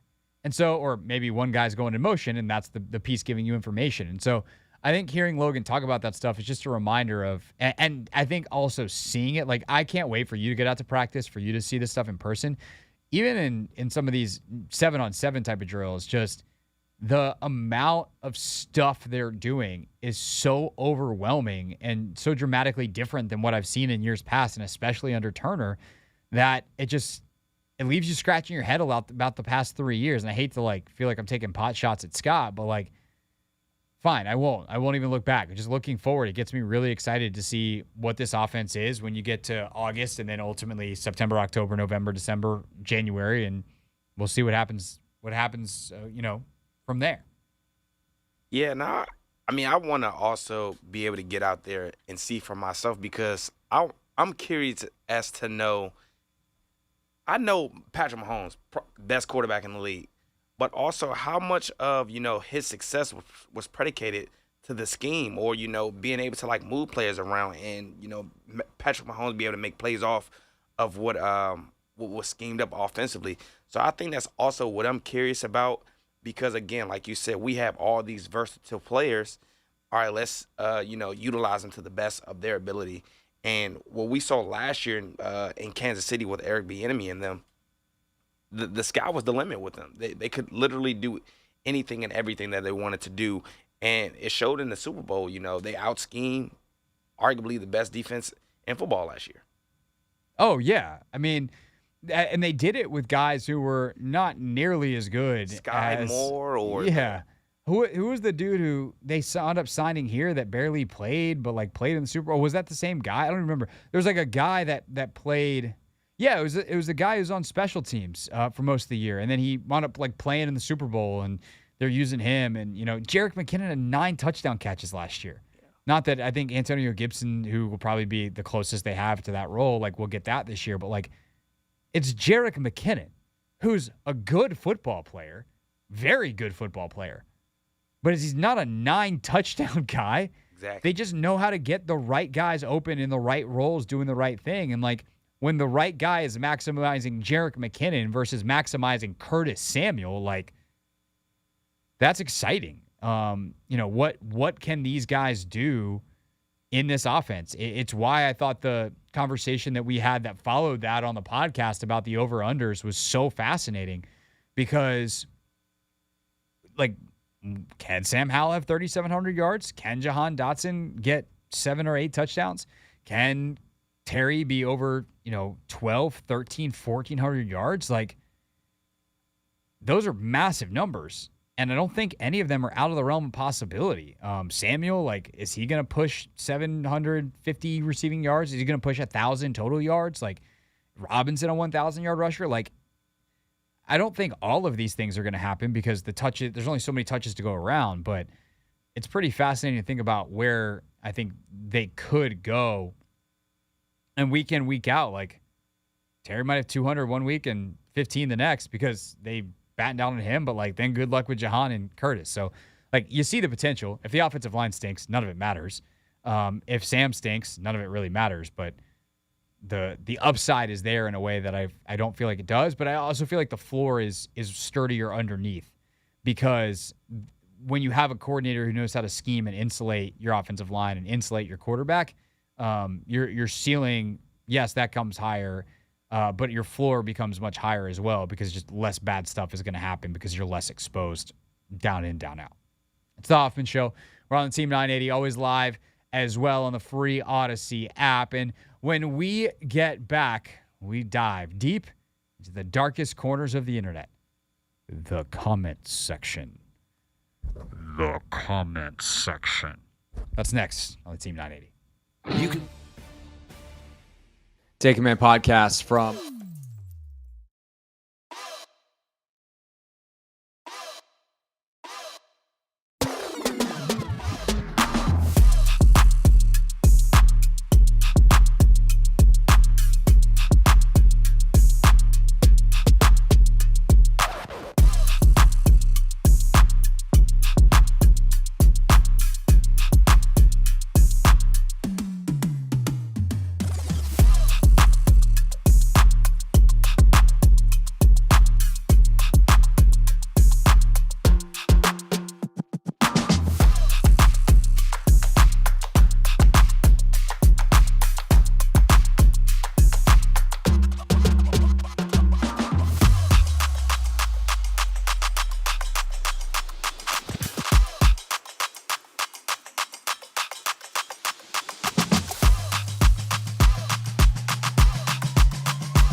It's the Hoffman Show on the Team 980 and always live on the free Odyssey app. Streaming live on YouTube as well. YouTube.com/@theteam980. Anthony, say hi to the internet.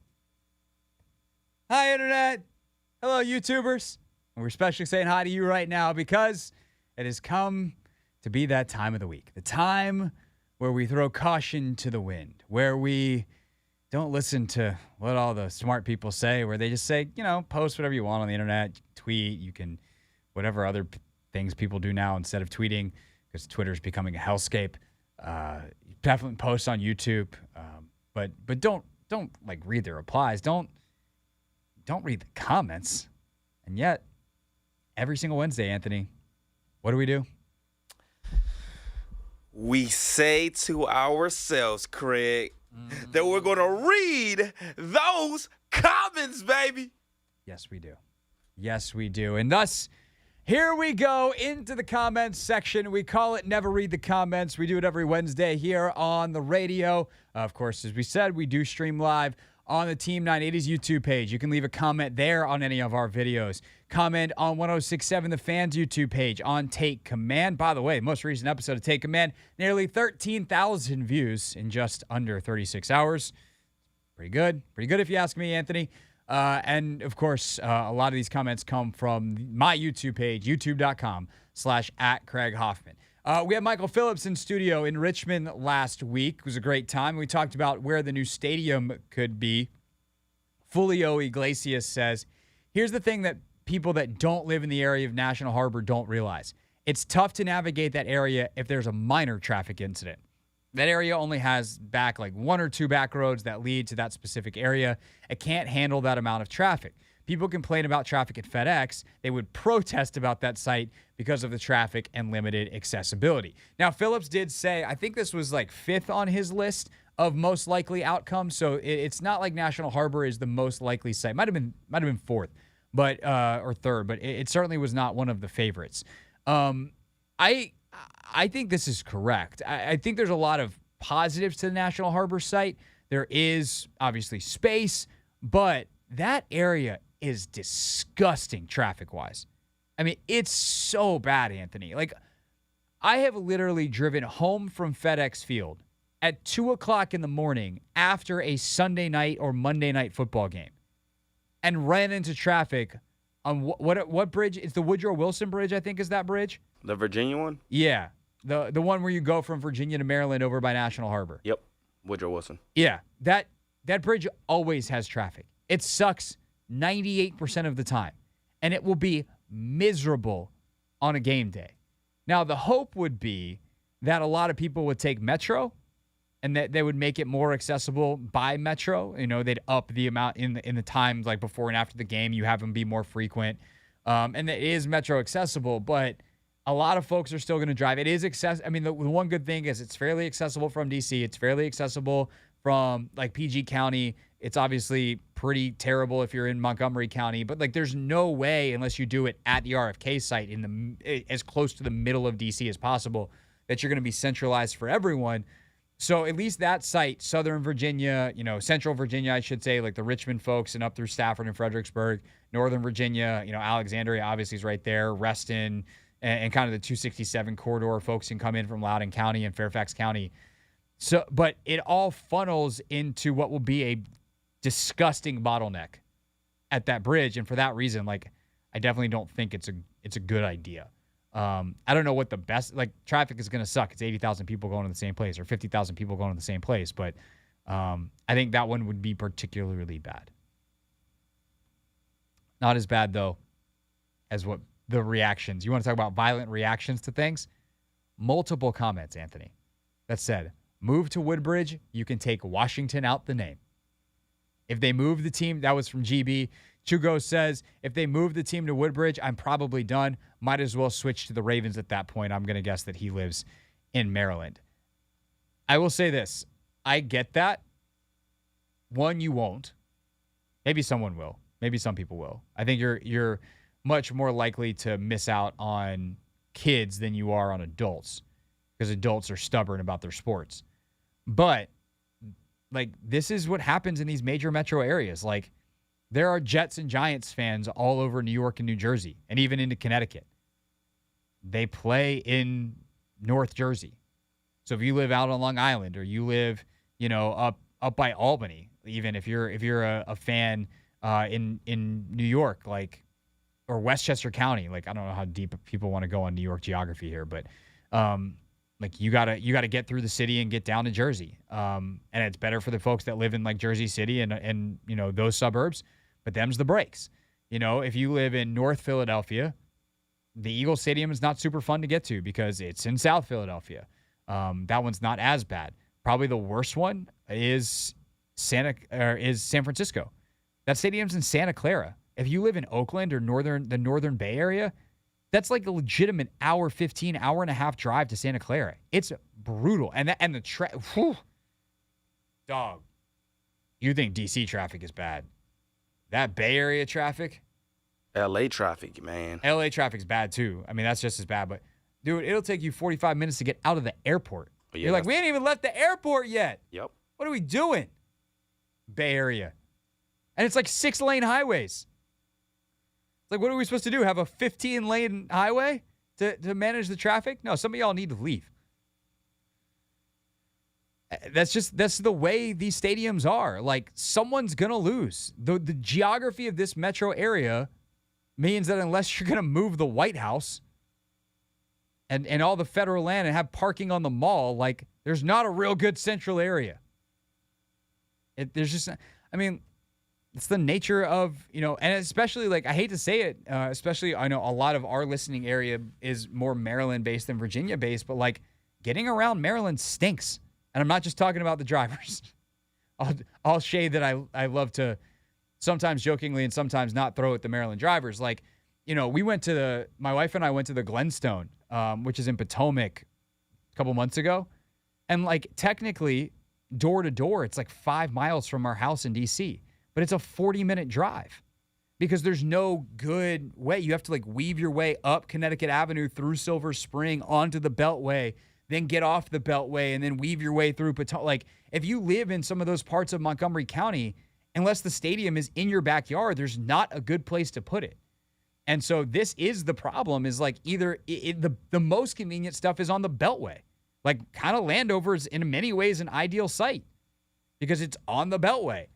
But then you're dealing with the Beltway, and traffic on the Beltway is miserable. So, I don't know. This is why I think the RFK site's still the best one. It was Michael's number one in his power rankings of where he thinks it'll wind up. Not only for legacy reasons, but, like, it is the most metro accessible. It is the most accessible by the most different, routes in. It minimizes a lot of that stuff, and you get the legacy play. So that's the one that makes the most sense. But even then, like, it's still a lot of traffic. It's still going to be a lot to do. All right. Comment on the video for the segment we just played for you from Take Command. Will Curtis Samuel or Antonio Gibson be the gadget guy for Eric Bieniemy? We just played this segment again here on the radio show. If you're watching on demand later, surprise, this is a radio show. You can listen to it live 4 to 7 each and every day. Why not have two of these guys if they can be effective? We can line them up on different sides to further confuse defenses and look for the mismatch. We have two power backs also in the mix, so the jet sweep and screens should be awesome. Another thing you have is the luxury of resting one, HTTC. I don't know whether Jose actually listened to the segment or whether he just commented based off the title. I feel like that happens far more than it actually should, Anthony, where people just respond and don't actually listen.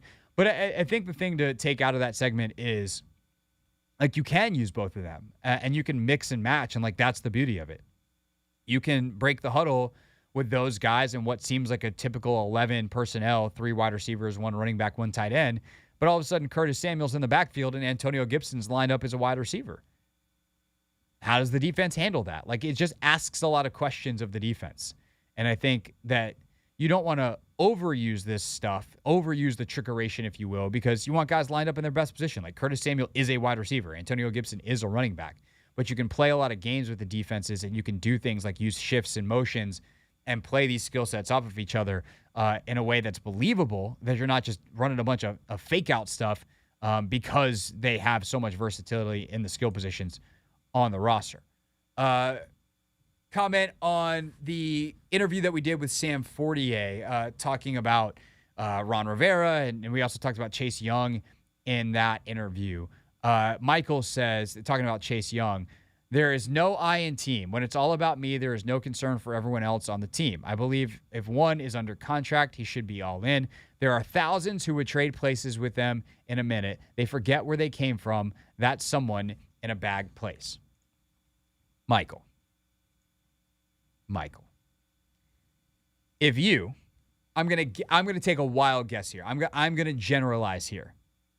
For all I know, Michael is a 23-year-old, fresh out of college, very good defensive end who could have went pro if he wanted to. But I'm going to guess he's not. If you went out and tried to, with all your desire of wanting to trade places with Chase Young, and lined up in a 99 jersey that would swallow you whole, and Charles Leno was on the other side of that line, he would end your life. Welcome to America. This is capitalism. That's all this is. Chase Young. Now, the intelligence and the efficacy of what Chase Young is trying to do by holding out, and he's not even holding out. He's not coming to a voluntary workout. The intelligence of that is a valid question. I don't think it's helping him at all. I don't think it's helping his negotiation posture. I don't think it's helping him become a better football player. I think it's a miscalculation by Chase Young. However, the idea that, oh, he's replaceable. No, he's not. He's Chase Young. That's the point. The point is he has some leverage because if he is healthy and he's the guy that they drafted him to be, there's like 5 guys on the planet that are that talented, that have that much athleticism, skill, all of it, drive, leadership. Like, again, I don't know if that's who he is, but that's the bet that he's making, that he's going to be fine and he's going to produce. That's capitalism. You have the leverage. If I was the greatest talk show host in America and I wanted more money, or if I wanted more money and I told my boss, you pay me or I don't show up tomorrow, could he fire me for insubordination? He could. But is that actually going to help him? No. Talk show hosting is fairly subjective. I am in that way replaceable. I think I do a good job, and I don't think there's a lot of people that can do what I do at the level I do it. Okay, fine. I can think that all I want, but my boss disagrees and he fires me and he finds someone else who's good enough, then yeah. But that's a leverage game. Same thing with you and your job. If you are the absolute best and you are so irreplaceable that you can just not show up for work or demand more money and whatever, then you'll get away with it if you're worth it. That's kind of the point. And when it comes to a voluntary workout, they can't really, they could fire him, if you will, cut him, but to what end? So yeah, we can talk about the veracity of it, but also Chase Young went to freaking Bullis. What are we talking? Forgot where he came from? He came from private school. So what are you really saying there? As for the rest of the comments, let's see what else we got here.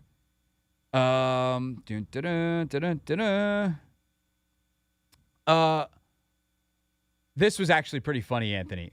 Why Commanders fans don't need to sweat new Forbes reporting on Josh Harris deal. This one tripped some people up because I did not realize this till later, but I had Forbes and sweat in the title. And I was talking about the magazine and don't sweat it. And people were like, wait, what? Let's see. Hello, Jen says, the title confused me so much. Sat here and reread it 5 times because I thought it had something to do with Emmanuel Forbes and Montez Sweat. Spelled the same, though. It is. I don't think Emmanuel's running a money magazine, though. I don't think that's him. Actually, I wonder. Forbes magazine history. This isn't where I thought this guy. It was started by in 1917 by Bertie Charles Forbes and was taken over by Steve Forbes in 1990. There you go. Did you know that in 2014, the company sold a majority stake to Hong Kong-based investment company Integrated Whale Media? You didn't know? No, I didn't. Well, now you know. What a name. It's a fun fact. Integrated Whale Media. IWM. What? Integrated Whale Media. Yeah. Integrate. Yeah, no, I thought for a second you said Y, and I was like, huh? Oh, no. IWM. Yes. Yeah. Integrated Whale Media. All right, that ends the Forbes sideshow. This comment, I went back and forth with this guy in the comments, and this is one where I wish I hadn't because he doesn't know what he's talking about. But I thought the comment was at least interesting to address, whatever that's worth, on the Forbes reporting about Josh Harris's deal. He said, this stinks of a bad deal. Having to keep adding ownership groups leaves me wondering how he had not figured this stuff out years ago. Second, seems like he is cash poor in billionaires world, meaning he can't put together funds after purchase, not exactly blowing anyone away. I would just like to remind people that it's okay to admit you don't know what you're talking about. And by the way, that's why the next video we'll talk about, Eben Novy-Williams, like that's literally why I had Eben on, because I have limits when it comes to understanding billion-dollar transactions and finances, and I'm okay admitting that. And you should be too. This is not the world that most of us live in, but can we at least pay attention? Like, when you say this stinks of a bad deal, this guy, after going back and forth, I think he just wanted Bezos to buy the team. So whatever that's worth. And it's like, no, that because you wanted a different owner doesn't mean it stinks of a bad deal. This is how these deals get done.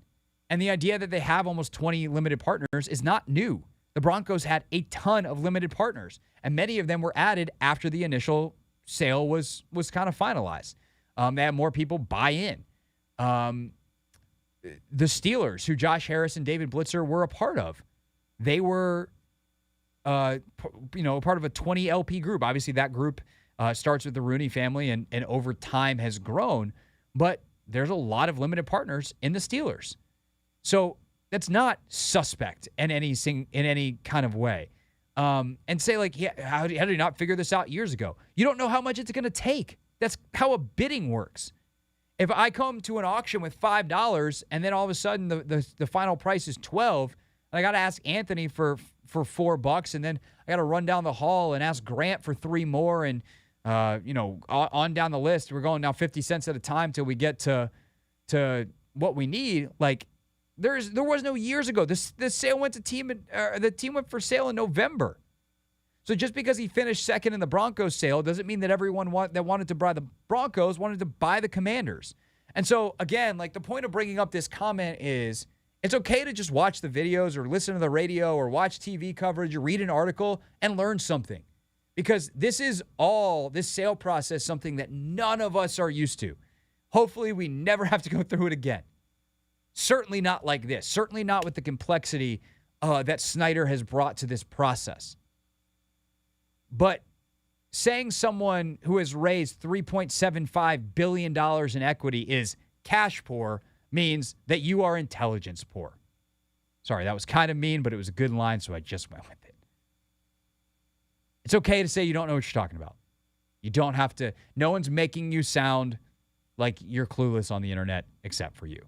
And to that point, Eben Novy-Williams was on the show yesterday, and we put that segment up, and Dirty Red said, I feel like I need a translator for this. So does this just boil down to the language needs to change and or investor roles need to change, talking about the Harris deal? And, like, to me, that's a good question. That is a much better comment where it's like, hey, can someone help me? I still don't get it, versus, saying something that's completely non-factual. As far as the answer to that question, they could change the language. They could change the rules, what the NFL does. They could kind of call a spade a heart and maybe get away with it under their current rules and not set any new precedent. But the easiest way around this is for them to refinance some of the unsecured debt, which is in private equity money, and do it in more traditional financing means, or raise more capital and just have that money be equity, and which is cash that goes into the deal, It's $1 billion that they're haggling over. We'll see where they ultimately wind up. But it does feel like either side could give here, and we could have a deal done when that time comes that, they're done vetting everybody and they need to get the details ironed out. But they are still doing two things at once here. They're ironing out the details and they are doing the vetting. And so there's less pressure to get it done, even though obviously all of us would like for it to be done tomorrow. That's it for the comments. Great stuff. We had some people, some comments on Michael Winger and our interview with Ramona Shelburne and David Aldridge, but no time for that today. And I do think that within the next week, the Wizards are going to hire a GM, so I'm sure we'll have plenty of time to talk some Wizards on the show over the next week as well. But Anthony, we did it again. We went into the comments. We came out basically unscathed. That's all we can ask for real. Yeah, we did it.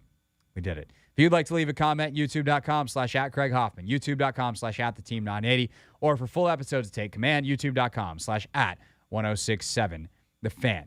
When we get back here on the Hoffman Show, more from Sam Howell after OTAs today and practicing something that typically coaches tell you to avoid.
It's the Hoffman Show on the Team 980, always live as well on the free Odyssey app, streaming live on YouTube, youtube.com/@theteam980. Appreciate everyone checking out the show there today. Another good day on the stream, man. Just growing a little bit every day. Subscribe to us, youtube.com/@theteam980. And I remind you that you can kind of watch us like a TV show. Go home, get home from work. You listen to us in the car, on your radio, on the Odyssey app, however it is that you take us in. Want to keep listening? You like what we teased ahead? You want to hear about that Sam Howell stuff that I teased? Go home. Go to YouTube on your smart TV. Everyone's got it now on your Apple TV, your Roku, whatever's built in, your Google Play. And as long as you subscribe to the Team 980, you open up your YouTube app, and we should be like the first thing there because they do favor live streaming video, and that's what we are each and every day from 4 to 7. So subscribe to the Team 980 on YouTube, and then you got us kind of like a TV show for the final hour here, or however long that you want to watch. We're live all 3 hours from 4 to 7. Okay, so went out to OTAs today. Saw a lot of great stuff, super interesting, like legitimately the most interesting OTA session I've ever been to. It was really cool to see some of the 4-on-4 drills. I loved how much 7-on-7 they did. They're really focusing on the things that they can do at a high level right now without pads, things that don't rely on, hey, we got to nail this double team. Like, okay, cool, you're not in pads. Like, I don't care. And a lot of that obviously is going to come down onto the quarterback. And Sam Howell made a lot of throws today in the screen game specifically off platform. And I thought that was really interesting. I mentioned in the last segment, teased that Sam Howell's working on something that most coaches don't really, or most coaches try to avoid, right? Like, even what you try to do as a coach is you want to prepare for bad situations. And there's kind of two ways to go about that philosophically. One is you train the fundamentals so hard that when you get in a bad situation, you revert to them. And so, like, you never train off balance. You never train in bad positions because you want to train the good position so that your nature is always to revert to that. I don't really subscribe to that theory because I don't think it works. Sometimes the game demands you to do things from suboptimal circumstances, and to even potentially use suboptimal circumstances to your advantage.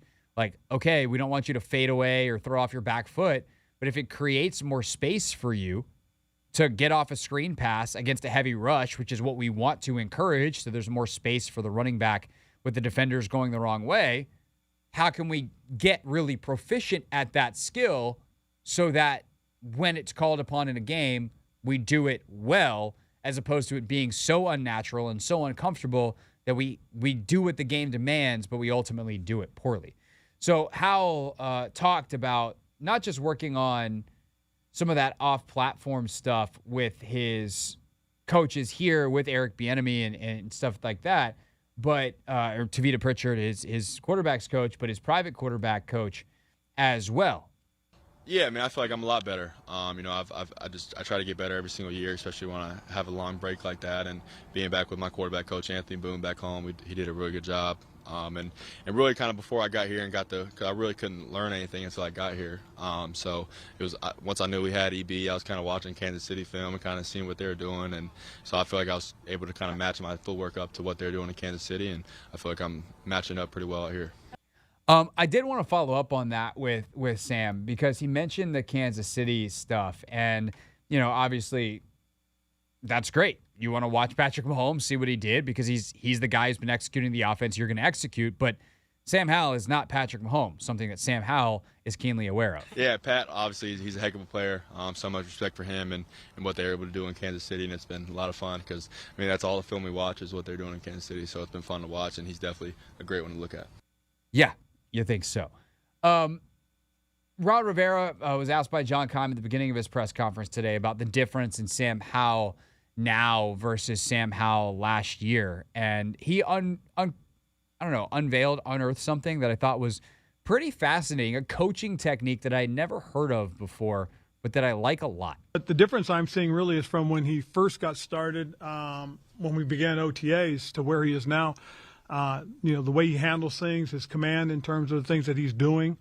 One of the things that we're doing, something we had done when I was in way back when I was in Chicago, But we mic Sam up so we can listen to him, the way he's handling the huddle calls, how he's handling things at the line of scrimmage. It's given us a lot of insight into that. We're going to do it with all our quarterbacks, but we started with Sam last week. And so it's really interesting to watch the way you can see he's stepping into the huddle, he's taking charge, taking command. And it's one of the things that, when you listen to Eric, and you guys will hear him, when something happens, he'll tell the quarterback, hey, you got to take charge. And you're starting to see that, and with all of them. But you are seeing it now. I do notice it with Sam. There's so much. It's so funny to me because, no passes get completed in the huddle. No plays are made in the huddle. But quarterbacks and coaches put such an emphasis on the huddle. And I've always kind of wondered why. But I think an answer like that is in some ways enlightening because there's so much that does happen in the huddle. While the pass can't get completed there, you can set it up. Because it's one thing to step in the huddle and be, confident and project that. Okay, that's step one. Step two, do you actually know the play and can you spit it out clearly? All right, guys, we got insert play here. But it's also the ability to give your receiver that little extra reminder or hey, Terry, if it's cover 2, I'm coming to you.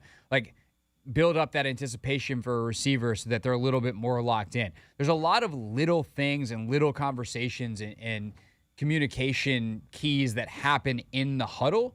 I'm going to talk about this with Logan. We're recording Take Command tomorrow morning, a fresh episode. I can't wait to talk to him about this as someone who's been in a lot of huddles. Got to get Matt Ryan back on. We're going to do a 45-minute huddle conversation with Matt Ryan.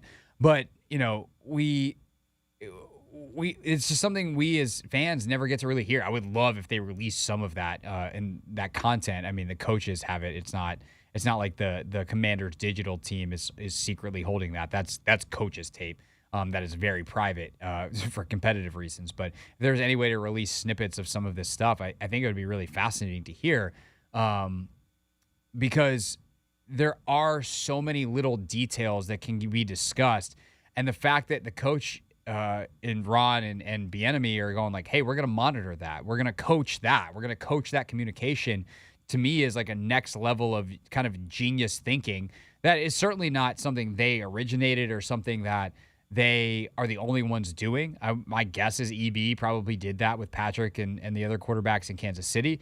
Ron said he's done it before in Chicago, so maybe it is a Rivera thing. Maybe he's hey, we can do this, and this is how we did it before, and Bieniemy and Tavita Pritchard like that. Tavita Pritchard, of course, the quarterback's coach, and they're going with it. But the fact that they have that level of detail covered, I think, is proof of the growth and the difference in this offense compared to what it was last year. Howell was asked about this, by the way, after practice. Here's what Sam had to say about being mic'd up in OTAs. Yeah, it's been fun. I'm mic'd up when I'm saying the play calls and at the line of scrimmage, so it's been fun. I mean, it's a good opportunity for me to learn and hear what I sound like because it's something I've really never heard before. But, yeah, it is. When they first said they were going to do it, I was kind of shocked because I've never heard of somebody doing it. But I think it's a great idea, and it's been fun to hear their feedback and stuff like that. And that's the thing. You can't coach what you don't capture. And it's one thing to, I guess I've seen coaches go in the huddle with a quarterback before, and then when they stumble over their words, they just blow them up in the huddle. But is that actually the most effective way to do that? Probably not. Obviously, emasculating a player in front of his teammates, I think is kind of never the right way, or not necessarily the right way, never the best way. It's never going to be the most effective way to do something. But certainly when you have the ability to go back and review it multiple times, because that's the other thing with tape is tape doesn't lie. It's right there. You can't go, well, I thought I said this. No, you didn't. Well, I did. You didn't. There's no back and forth. You listen to the recording, it's synced up to the practice tape, and there's no lying about it. And so it's just an objective way to improve a critically important part of the game that, while not everything in terms of your success, it is the first step to ultimately executing at the highest level that you can. It's the Hoffman Show. We're on the Team 980. We're always live as well on the free Odyssey app. Curtis Samuel also spoke today, and whenever Curtis Samuel speaks, there is a lot of content for Real Things Real People Said into real microphones. We got some gems from Curtis Samuel, maybe a little bit more from Rivera and Howell. And then I think we had some other stuff too, right, Anthony? Some good quality. Yes, of course. Real things. Yes, sir. Let's see what we got here. Okay, I see what we got. All right, cool. I'm excited for this. So meaning you should probably stay tuned. Plus, actually, genuinely have 2 amazing stories for what's trending. So let's get to that right now.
It's the Hoffman Show on the Team 980, always live as well on the free Odyssey app. Hope you are having a fantastic Wednesday. Feel like we had a good show today. Try to do it again tomorrow. Anthony, do we have anything planned yet for tomorrow? I don't think we do. I think we have a pretty blank slate tomorrow. Obviously, we're talking NBA Finals. Yeah, that's the only thing I can remember. I'm not going to lie. I definitely thought they started tonight. It wasn't It wasn't until Russell was talking about it during his show, saying very silly things about Jason Tatum compared to Nikola Jokic. Mm-hmm. I'm not even gonna honor his opinion by rehashing it. That he was like tomorrow night, and I was like, come on, Chris, at least get the day of the game right if your basketball takes are bad. Oh, he is right. But he is right. He's not right about Jason Tatum and Nikola Jokic. But he is right that the game is tomorrow. So we'll have a pretty significant preview of that. I'd imagine we'll get some thoughts in from Logan, Take Command Thursday style, with a fresh pod being recorded tomorrow morning. Anything else that's kind of floating out there? We're still kind of on Wizards GM watch. I don't think that'll happen tomorrow, but it could. It could. I'm just saying, like we're between now and I would say next week they got to have it done because the draft is like soon. Yep. We also got to do that too. We got to start putting together an NBA draft like kind of preview plan. What pick are we? 8. 8. It's either 8 or 9, so I shouldn't. It's not either 8 or 9. It's 8. Yeah. No, I'm just talking about like years past. It's been 8, 9, 8, 9. Oh yeah. Denny was the 9th pick. Was Rui 8 or 9? I think Rui was 8. Yeah, it's just going back and forth. Yep. Hopefully they can do better this year. But we got to get some of the prospect profiles in. So I got to start watching tape on those guys. Been a little busy watching football stuff. But it's about that time. It's about time to crack on with it. Yes, sir. So we'll do that coming up over the next couple weeks. Obviously, plenty of OTAs. Next week is the mandatory minicamp, so there'll be plenty to talk about there.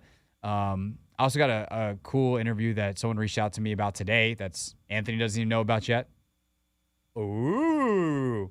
So we'll have that for you probably late next week, early the week after. But heavy but good interview that'll be coming once we get that recorded. So I don't want to say too much about it ahead of time, but just, if you're listening now, put that in your back pocket and have that to look forward to. Speaking of things to look forward to, always excited to jump on the Kevin Sheehan Show. I got that invite for tomorrow, 11 a.m. Be talking finals with Sheehan. So if you want to tune in, hear me fielding Kevin's questions on the hoops, excited to do that. Other than that, Anthony, I don't think there's a whole lot left to do other than wrap up the show.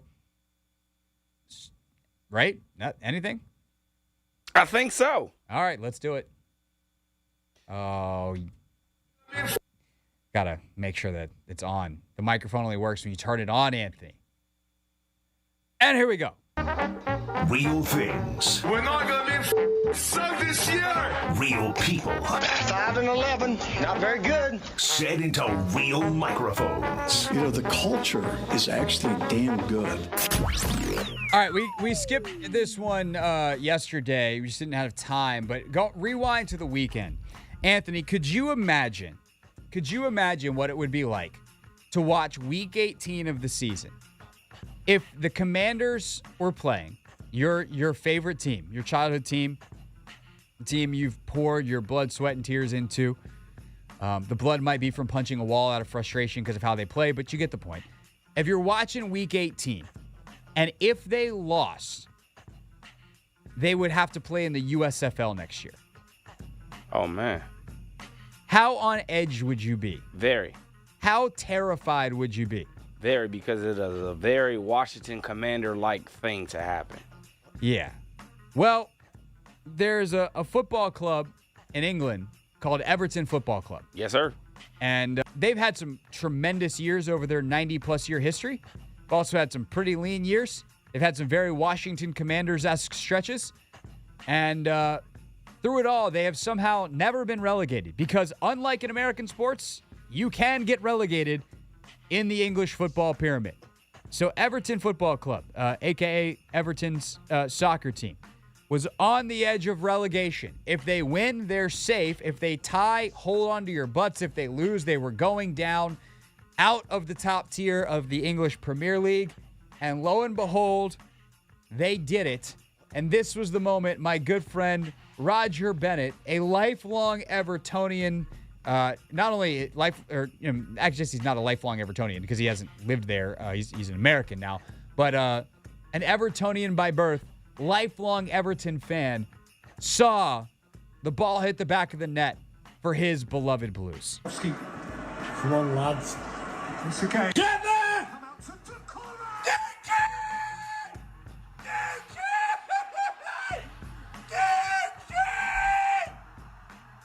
We have life!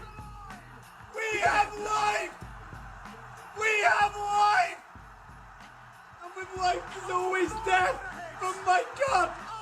We're alive!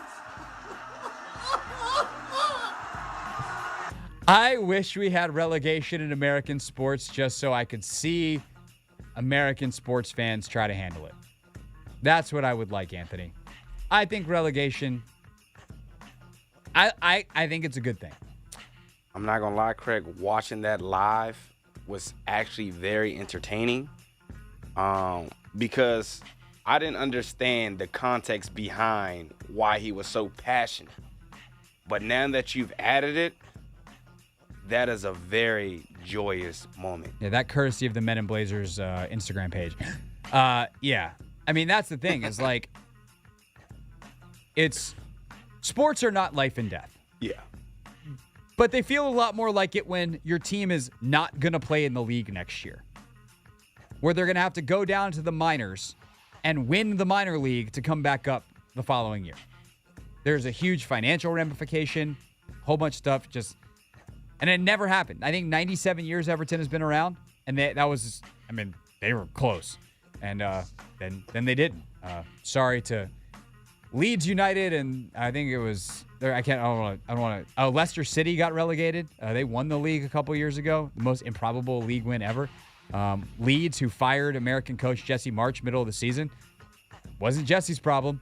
They got relegated, but Everton stayed up. Anthony, what's our out time?